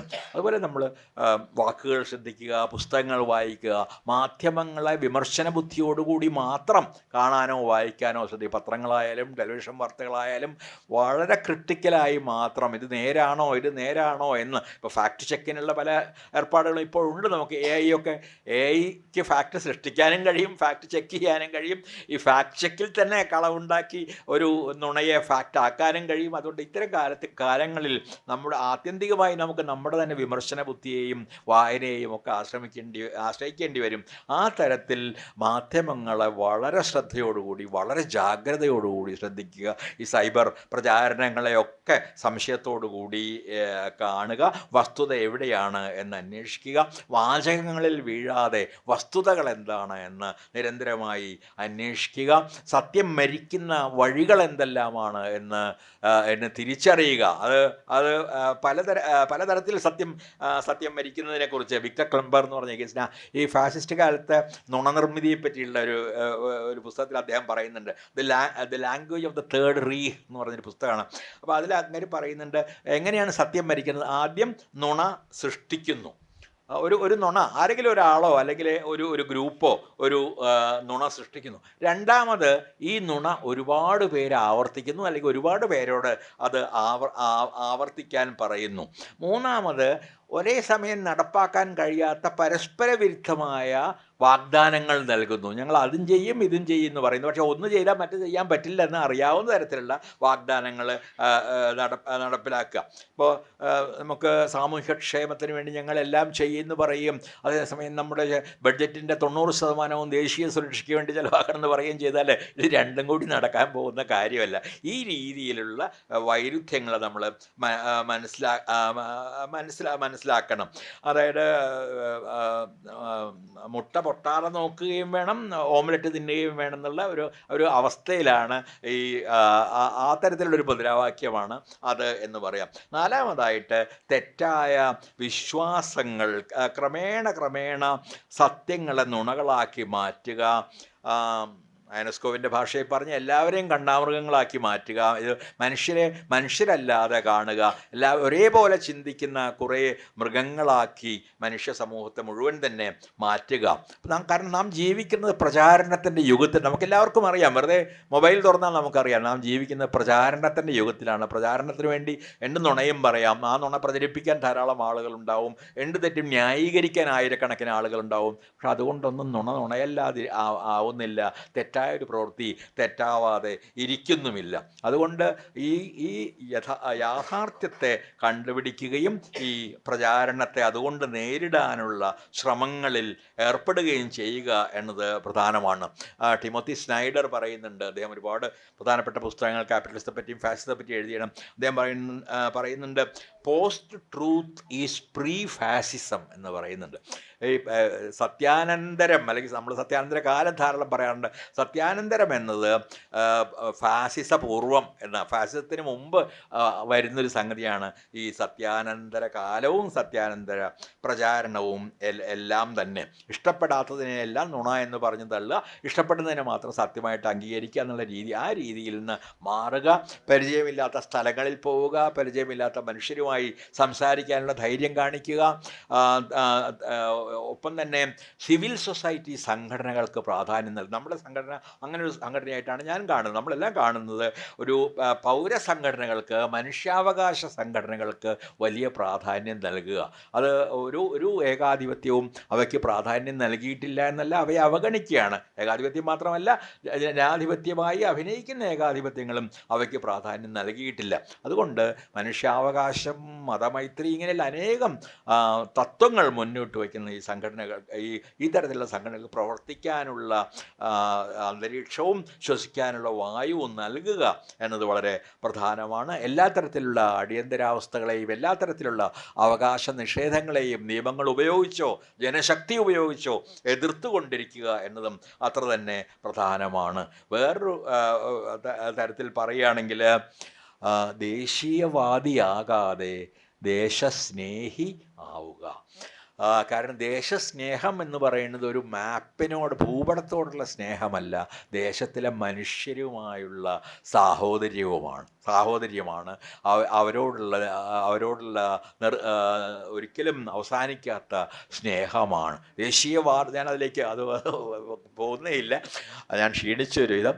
ദേശീയവാദം എന്ന് പറയുന്നത് ടാഗോറിൻ്റെ, ഞാനതിനെപ്പറ്റി ദീർഘമായൊരു ടാഗോറിൻ്റെ 4 ലേഖനങ്ങൾ, നമ്മുടെ ദേശീയ ഗാനം എഴുതിയ അതേ ടാഗോറാണ് ഈ ദേശീയവാദത്തെ എതിർത്ത് 4 ഗംഭീര പ്രഭാഷണങ്ങൾ ലോകത്തിൻ്റെ പല ഭാഗങ്ങളുമായിട്ട് നടത്തി. എങ്ങനെയാണ് അത് സങ്കുചിതത്വത്തിലേക്ക് നയിക്കുന്നത്, അഹന്തയിലേക്ക് നയിക്കുന്നത്, അസൂയയിലേക്ക് നയിക്കുന്നത്, യുദ്ധത്തിലേക്ക് നയിക്കുന്നത് എന്ന്. അപ്പം നാഷണലിസം എന്ന് പറയുന്ന ഐഡിയോളജി, അതൊരു പ്രത്യയശാസ്ത്രം, അത് വളരെ ആത്യന്തികമായി അപകടകരമാണ്. അതിന് പകരം നമുക്ക് നമ്മുടെ ദേശത്തെ മനുഷ്യരെ സ്നേഹിക്കാൻ പഠിക്കുക.